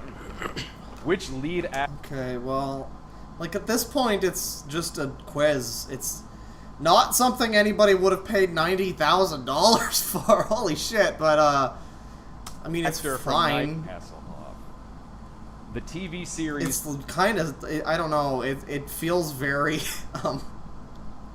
You can tell he doesn't want to be there. I don't think most game show hosts really want to be there, but most of them are better at hiding it. I think Brad Jones is a decent dude who's got some level of integrity, who was like, I don't want to be involved in this. You shouldn't have you probably shouldn't have scammed all of those people and told them you were making a fucking thing, but well, I guess, alright, I'll be the host, I guess. John M.D. was a spiritual I would like to believe that's the case, and I could still have some faith in Brad Jones. To which Robert Altman movie, and not the TV series, the movie was based on. I missed the question because I was rambling about nothing. Trapper John fans? The Trapper John fans out there are really disappointed. That would be MASH. Oh. In Whoops. Now I know. In Spaceballs, who plays Lone Star? No, I'm just asking. John. Oh my gosh. Dude, just go with Stephen Root. He's in everything. It's a fair shot. Got it. You'll probably get it right. You want to take a go? I have no idea. That would be Bill Pullman. Bill Pullman. Another good choice for somebody who's just in everything, so you could pretty much be safe. Just you were gonna say Bill Paxton, weren't you? I was actually. True or false? Well, true or false? Really? True. Go ahead. That's actually correct. What? Okay. Wait, what? What the fuck? True or false? So this guy rings too early. True or false? What the fuck? Like. Well, true or false? And then they don't edit this out? True. Go ahead. That's actually correct. And they give him the what? They give him the point. They don't. What? No, you can't do that. That's against the rules. Fuck you. I'm on Team Max. Fuck this guy. Okay. That is not fair. Fuck this game show. What talking doll Okay, said, they took away the points. Thank God. Yeah, what talking doll said, I know you are, but what am I? John. Pee Wee Herman doll? That would be the Pee Wee Herman doll. That's what threw me off at first. I thought it was going to be a Chucky question. What classic toys featured worms and when grubs does this stop that being glowed in the dark? just quiz? When does this? Is this all just quiz? Glowworms. The whole thing. Okay. Here's the nostalgia critic here at the end. It's off against the dreaded nostalgia. Okay. Oh, look at that smile. He really wants to be there.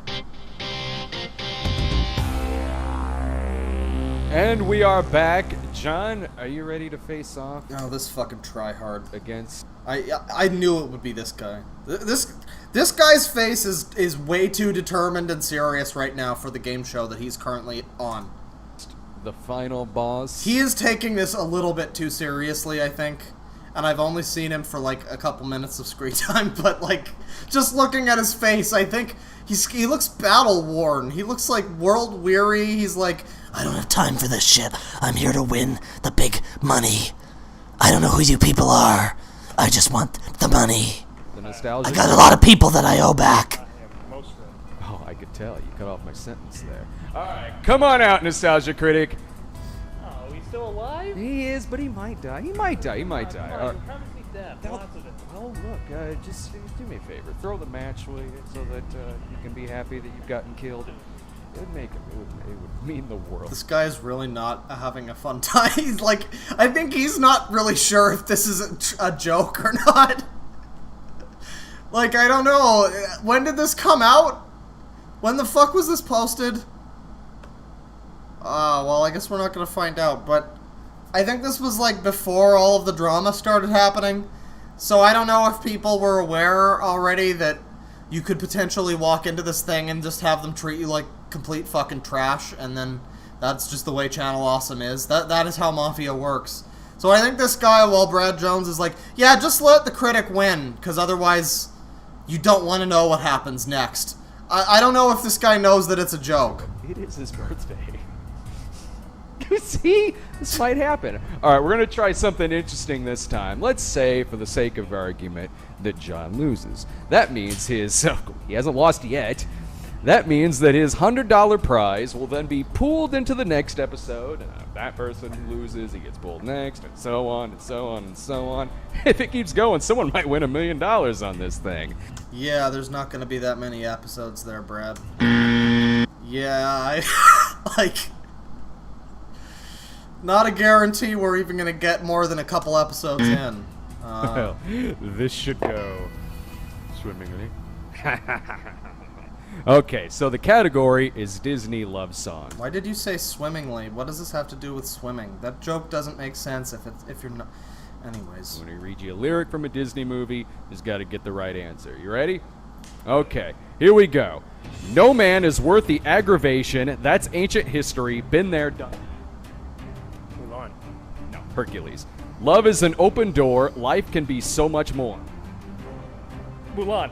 Frozen. And when she's... Come on, guys. It's never going to be Mulan. Does anybody remember Mulan? No, I didn't think so. And when she was sad, I was there to dry her tears. And when she was happy, so was I when she loved me. Toy Story 2. Yes. Oh, this is the night, and the heavens are right. Oh, this lovely Bella Notte. Lady in the Tramp. Oh, this lovely Bella nutting? What? Want to go over that again? Lady and the Tramp. I know you. I walked with you once upon a dream. Sleeping Beauty. Someday my prince will come. Someday we'll meet again. Snow White? Yes. A dream is a wish your heart makes. Oh man, these are some really bad... Do people really like the Disney music? The most I remember of Disney music is like, You Got a Friend in Me, and that's about it. But apparently everybody swears by these fucking songs, but boy, some of these lyrics sound pretty good. Pinocchio. No, Cinderella. Do what the music say, you want to kiss the girl. Little Mermaid. Yes. Tale as old as time. Beauty and the Beast. Yes. and sit together now and forever, for it is plain as anyone can see we're simply meant to be. Nightmare Before Christmas. Yes. I'll be your candle on the water. My love for you. There's like nobody keeping score or anything. This is not entertaining. If there was like a running thing at the bottom that was like Critic 1, the other guy 6 or whatever, that might be kind of interesting. But here you're just left to be like, what is this? Which one is in the lead? What's going on? Will always burn. And just look at the fucking set, too. You got, like, a shower curtain back here. This is some professional stuff. Like, how much do you think it costs? How much do you think it costs to put together the best of the worst set? Or, like, the Plinketto board or whatever? Because I know Rich Evans does all of the carpentry for their various nonsense, but, like, the best of the worst set looks at least pretty competent, and I'm pretty sure they didn't embezzle $90,000 from people. Pete's Dragon. And at last I see the light, and it's like the fog has lifted, and at last I see the light, and it's like the sky is new. I don't know, Kingdom Hearts 6, whatever, man. Hunchback. Tangled.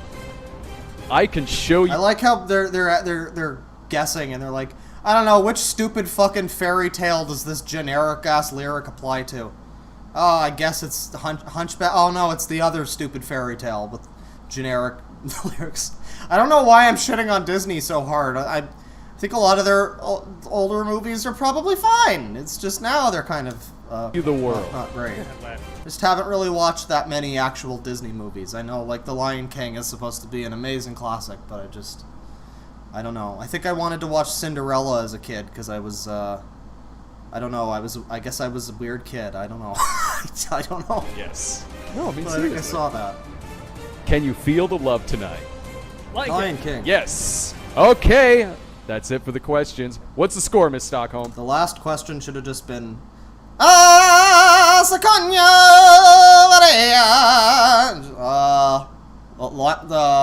Little Mermaid. Well, it looks like Nostalgia Critic has 5 and John has 4. So, Nostalgia Critic wins. Sucks to be John. Oh, that means your bloodlust has been satisfied, Nostalgia Critic. Look. I guess he's gonna lose his fucking thumbs to those loan sharks. Anyway, he really thought he was gonna get out of that one, but not today. John, I'm incredibly sorry. This means you win free bullets. You're gonna get shot a lot. Face, pockets, balls, knees, feet. Go on. Take a bite out of here. How's that crowd feel? Crowd feel good? Feel really good, really. Oh, this is kind of fun. Like, if this was not a piece of shit, like, slapped together thing. Honestly, if this was made and it was just a thing that they did basically for free, which is what it looks like, with this shoddy ass set and all this, they obviously just blew the money. Allegedly. I can't say anything in legal terms here, but allegedly speaking, they obviously just blew the fucking money. None of it went toward any of this set or anything. But genuinely, the concept of, oh yeah, you lost the game show, so now you get killed, that's kind of funny. That's a little bit funny. If it wasn't surrounded in the scum of what it kind of is, that would have been maybe okay. Now, I wanted to take a look at Linkara.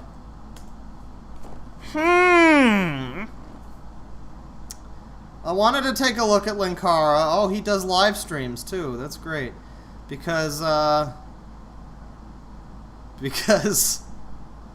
did used to watch Linkara back in the day. I didn't really read comic books, but, you know, I liked finding out the stupid shit that happened in some of them without having to read them. I will say, watching Linkara videos did actually get me into comic books to an extent.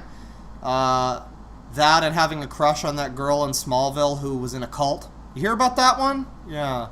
Good old Allison Mack. You will be missed. But besides that, it was him talking about comics, and I thought, you know what? I'll read some Superman. I'll read some Batmans and stuff, and I enjoyed it. So I can't hate Linkara too much, but I can hate him a little bit. I can hate him a tiny bit because, oh boy, Linkara. Oh boy. if you haven't seen this video, you might want to go take a look at this video when you're done and find out some interesting stories about Linkara and how he respects women just so very much. He just respects them just so much. He's just such a respectful little boy. So I just want to find, really any of these are probably good. This is from a week ago. I have not watched a Linkara video since fucking 2000. He was one of the ones I stopped watching quick. When I suddenly just had my shift and I was like, oh god, I can't watch this anymore, this site is awful. He was one of the ones that I stopped watching. So, Drug PSA comic, The Dark Knight, Kamen Rider, Power Rangers. Alright, I know he loves Power Rangers. This is a history of... So this is a series about Power Rangers. This one video of this one season is 35 minutes and 20... Yeah, fine. Alright, fine. This one works. This better not have copyrighted Power Rangers music, because I swear to fucking God. Ninja, the mission force. One thing I'll say about Linkara is I do remember his badass theme song. Admittedly, the theme song that he used to have, I don't know if he still has it, it was actually pretty good. It was actually not bad, but... Witness outstanding like action the only thing adventure that in search for the ultimate power of the 6 aliens. Right. Yeah, cool. Violent. We know what Power Rangers are, I think. Minute and a half. So right off. Alright, here we go. So right off the bat, I apologize if the presentation for this one is a little lacking in motion. In case you hadn't heard, changes to YouTube's Content ID algorithm means that the amount of video footage I've been able to use at a time on videos like History of Power Rangers has... Why is he not on camera for the whole thing? I guess this isn't an Atop the Fourth Wall video where he talks about comics, but I figured he would be... I want to see what our boy looks like in 2019. So I guess I'll look, fucking... Oh god, this one. Oh, I remember this one.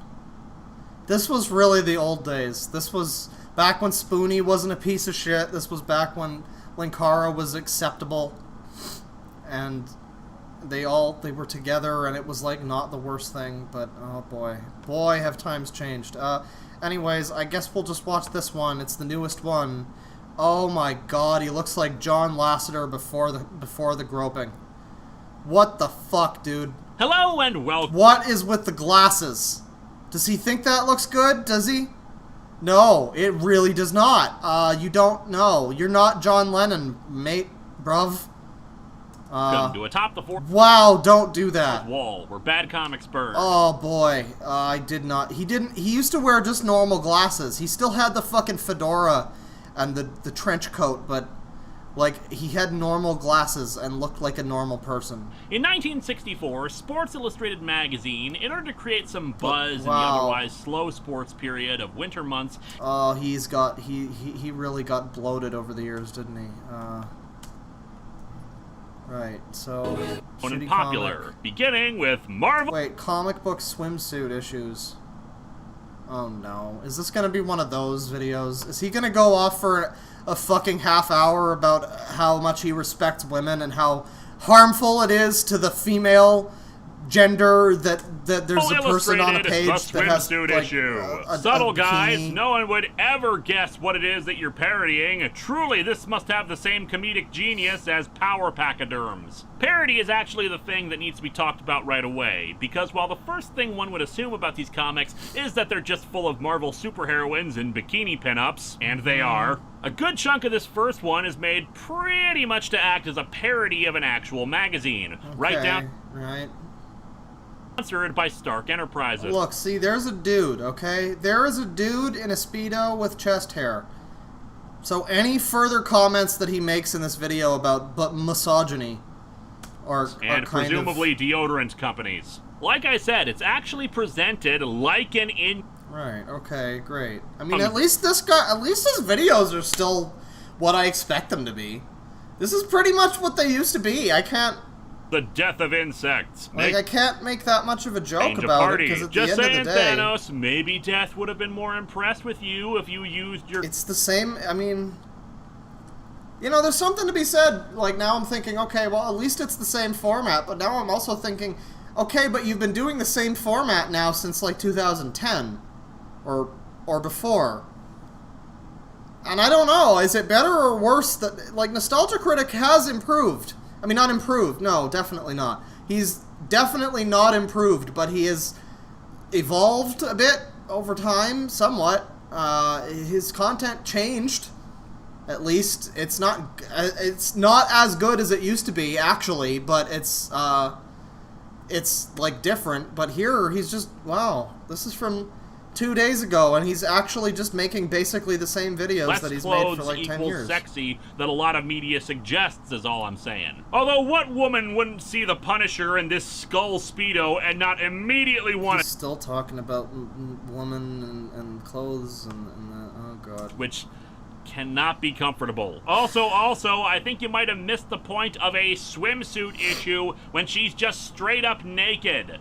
And mid-30s gentleman in a fedora on the internet yells about comic book titties in 2019. Alright, well, we're a little caught up on Linkara here. I had to do that.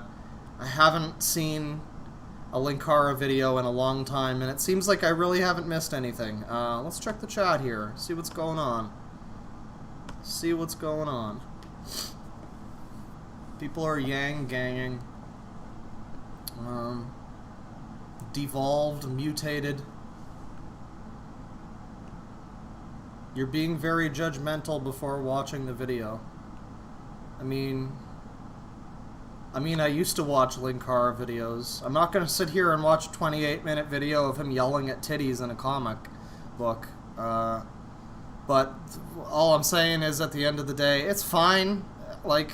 At least it's up to you, you know. You can figure it out yourself. If you want a video if you want a Nostalgia Critic who's devolved over time but actually changed his content, or if you want somebody like Linkara who's pretty much the same as he's always been, at least you know what you're getting.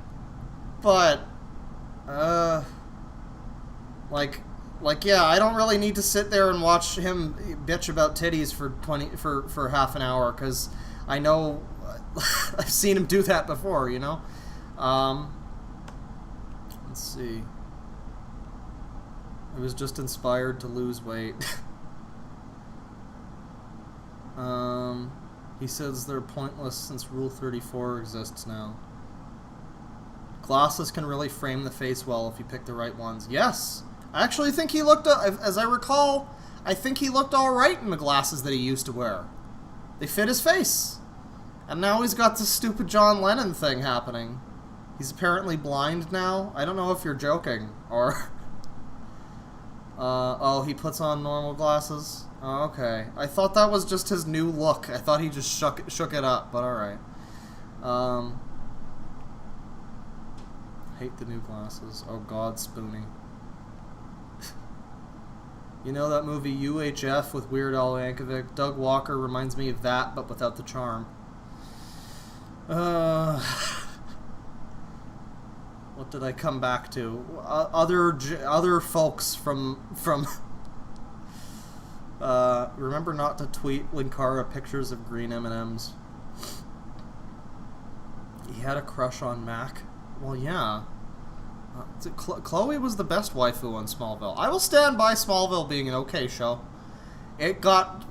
Listen, it was 10 years long. The first 5 years were really stupid teen drama, which I sat through because hot girls. But then the second 5 years was stupid superhero drama, where they were like afraid to give to Tom Welling the actual Superman costume, so he just had like a jacket. And it was really stupid, and they had no budget. But it was kind of fun. They brought in, like, villains from the multiverse or whatever. You got to see, like, the toy maker guy. What is his name? Toy Man or whatever. A lot of, like, lesser-known characters. Fucking Booster Gold showed up in the last season. And it was kind of cool. It was really low budget and shitty, but once they stopped being high school drama and started working at the Daily Planet, and it just started being basically just Superman light, it was a pretty good show. Pretty good show. They probably... I'm talking about the thing. Talking about the game show. They probably spent not more than $1,000 on the actual show. $90,000, but the prize was $10. Savannah! This is so bad. I love it. Love the royalty-free music. This is making my soul hurt from the sheer nothing on display. I agree. Mulan is one of my favorite movies. I've pissed off Jim Sterling fans. I've pissed off Mulan fans and all Disney fans. The stream is going really well. Really well. One of the best.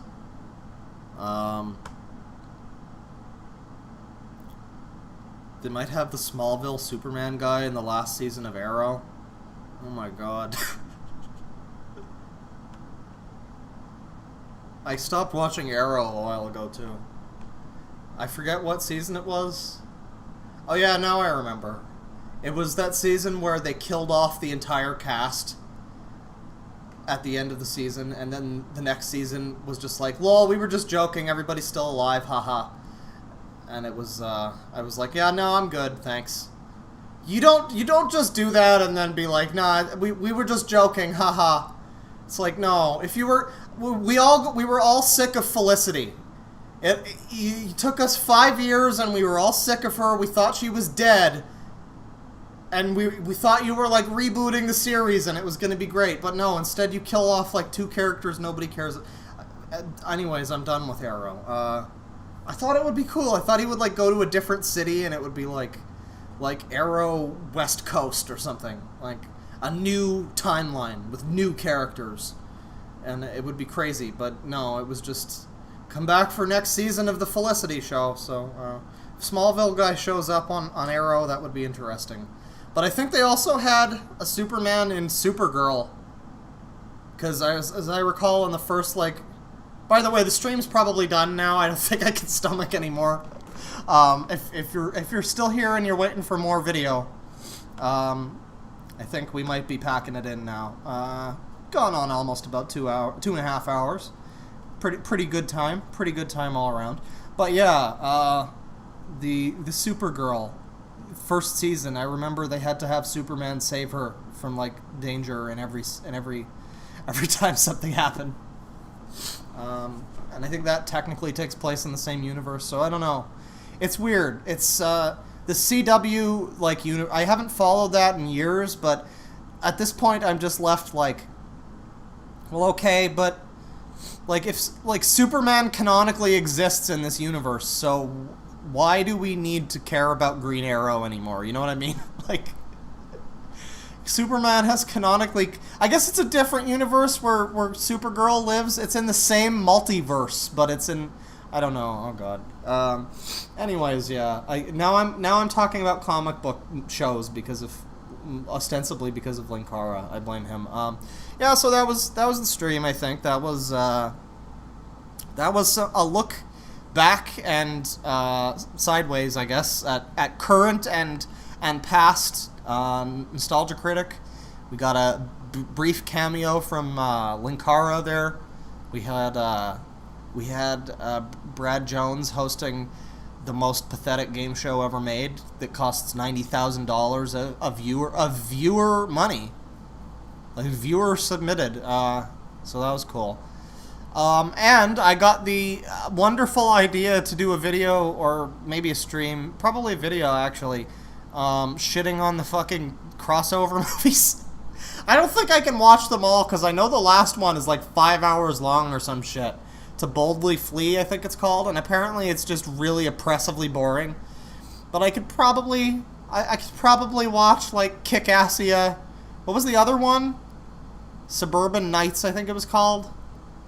Where they're all literally just fucking a bunch of fucking weirdos standing around in a park dressed up like Zelda characters and like Star Wars characters and shit. It's about as sad as as it sounds. But yeah, I'll probably be taking a look at that in the future. Because I hadn't even considered that, but now somebody just briefly mentioned that. Not even in that context, but somebody mentioned that he did those movies, and I was like, oh yeah, you're right. Oh god, you're right. I have to talk about those movies sometime, don't I? Yeah, so thanks for coming to the stream, everybody. Tomorrow, maybe, or maybe the next day, I might be doing another stream. I want to take a look at some aliens. I want to find the truth. I've heard it's out there. So, I'm looking into that. If you didn't catch my, oh god, sorry. The sniffles are starting to hit. I don't know, it's not even allergy season. If you didn't catch my last video about Pamper Chew, I implore you all to check it out.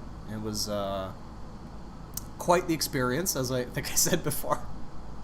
I opened the stream, I think I said, like, I'm so used to Pamper Chew that when he talks about, oh god, I'm disgusting now. I sound like DSP. When he talks about microwaving shitty baby diapers from the garbage, I'm desensitized to it at this point. But it's really fun watching the reaction from like other people who don't know about Pamper Chew or aren't as familiar with Pamper Chew, saying like, oh, I'm never going to be able to eat lunch again. It's like, really? I'll have you know, I edited that video on a steady diet of Neapolitan ice cream. So, anyways, yeah. Thanks again for coming by the stream. I'll read the super chats here, in case I missed any. Let's see. Capitan Basura, $2. Goose Wayne is best Batman. Definitely. He has it in his heart, you know? He really tries. Genshi Fox 2, $2. It's Batman with Down syndrome. Now, I'm not going to make that joke myself because that would be rude and non-sensitive. Insensitive? I'm going to go with unsensitive. I'm going to break boundaries. But yeah, that is a valid reaction. Thank you. Fuzhou, Bane, however you pronounce his name, $2. Why would you do this to yourself, Claw? You know, I just had this idea the other day. I was like, what can I do for a stream? I know, torture myself and my viewers with the Nostalgia Critic. Because I've been curious about how bad they actually are, and I didn't really think I thought that they were really heavy on the skits, but I thought that what it was like skits mixed with him sitting at the desk critiquing the actual things that happen in the movie. Not like with clips, but you know what I mean? Like more actual critique. But then I watch it, and it is actually just the unfunny skit part that you wait to be over and to get back to the actual review. But it just never ends, and that's the whole video. So I was not prepared for how bad the Nostalgia Critic actually is in 2019. But on the bright side, I think I've determined, and maybe you guys agree, I don't know, but maybe you agree, that there is, that his old videos are actually not the worst in the world. They maybe don't still hold up that well today, but for a 2010 video, like if I was watching it just to feel nostalgia, sort of like how I watched the AVGN stuff like last year or whatever, I could probably still derive some enjoyment from that if it wasn't for the fact that he's awful now. Like, I think that kind of ruins it, but yeah, old Nostalgia Critic, not the worst thing in the world. Actually still holds up a bit. Just a bit. At least a lot more than the current stuff is. He really just needs to put that dog down. But anyways, thanks, Bane. 10 pounds from Mevolander. You should look up a channel called Cinematic Venom. He's a review channel that did a bit of content regarding the Channel Awesome controversy. His reviews are good, but he doesn't do many anymore. I think I've seen a few of his videos about the Channel Awesome stuff. I'm always in the mood for new, interesting review channels that make it, like, kind of different or unique. There was this one channel that I watched a while ago, and it was, the moment I saw it, it immediately struck me as being somebody trying really hard to be that guy with the glasses kind of thing. It was that exact format of like old Nostalgia Critic or Top the Fourth Wall or Cinema Snob or whatever. That same exact format. The channel was called Brandon Tenold, I think, something like that. And the reason I watched it was he was talking about the live-action Fist of the North Star movie, and his was like the only review that I saw of it, and I was thinking like, okay, I guess I'll watch this. This looks a little too like, you know, epic YouTube reviewer for me. You know, this looks a little too like 2010, that guy with the glasses. And then I watched it and it was fine. It was pretty good. I don't know if I'd watch more of his channel, but that was kind of what I was talking about when I was like, if I just stumbled upon this channel, like if I stumbled upon old Nostalgia Critic and he happened to be talking about the Fist of the North Star live-action movie, like, I probably would sit down and watch the whole thing just because I've interest in what he's talking about. But now I'm just going on a rant about video review channels. $5. Oh, and thank you, Mevelander. $5 from I Don't Care. I think the only reason people put up with Doug's humor is because they see him as cheesy joke-making dad almost. I guess I could see that. Yeah. It might. Yeah. Maybe it might be something. I feel like there's a time and a place for that to an extent, and making a 30-minute fake version of Deadpool 2 is not the time or the place. Like. That's a little bit much, but yeah, I could see how some people might look at it that way. I don't know. Like I say, back in the day, we only watched the one little bit of the old video that he did. Back in the day, he still did skits. They just weren't nearly as prevalent as they are now, where they're just the whole video. And back in the day, I remember often feeling like, can we get this over with already? Like, I was like 14 or something, and I was still, I was at a point still where I basically didn't even know what was happening. My mind was still jelly. I'm still an idiot now. You have to understand this. But back then, I was a bigger idiot. And even then, I was like, are we doing this? You're gonna bring the bum out again to just talk for 10 minutes about nothing? Like, talk about the movie, Doug. We're here to learn about the movie. I don't know. Anyways, yeah, that was the stream. We're now over 2 hours, 2.5 hours. I was going to try to stop it at exactly 2 hours and 30 minutes to be punctual, but I was only really able to do that once with the Jacob Sockness stream. Or I just happened to look at my encoder and it was ending at like exactly 2 hours, so I was just, yeah, okay, we gotta end this now, bye. Exactly 2 hours. I can't say no to that if it's gonna be punctual like that. I can't be like, no, we'll go for another 5 minutes, because then I just ruin the whole thing. But now we're over 2.5 hours, so I'm clearly gonna have to go another half hour just to get us to a punctual 3. No, I think that's fine. I think that's okay. Anyways, yeah, that was a stream.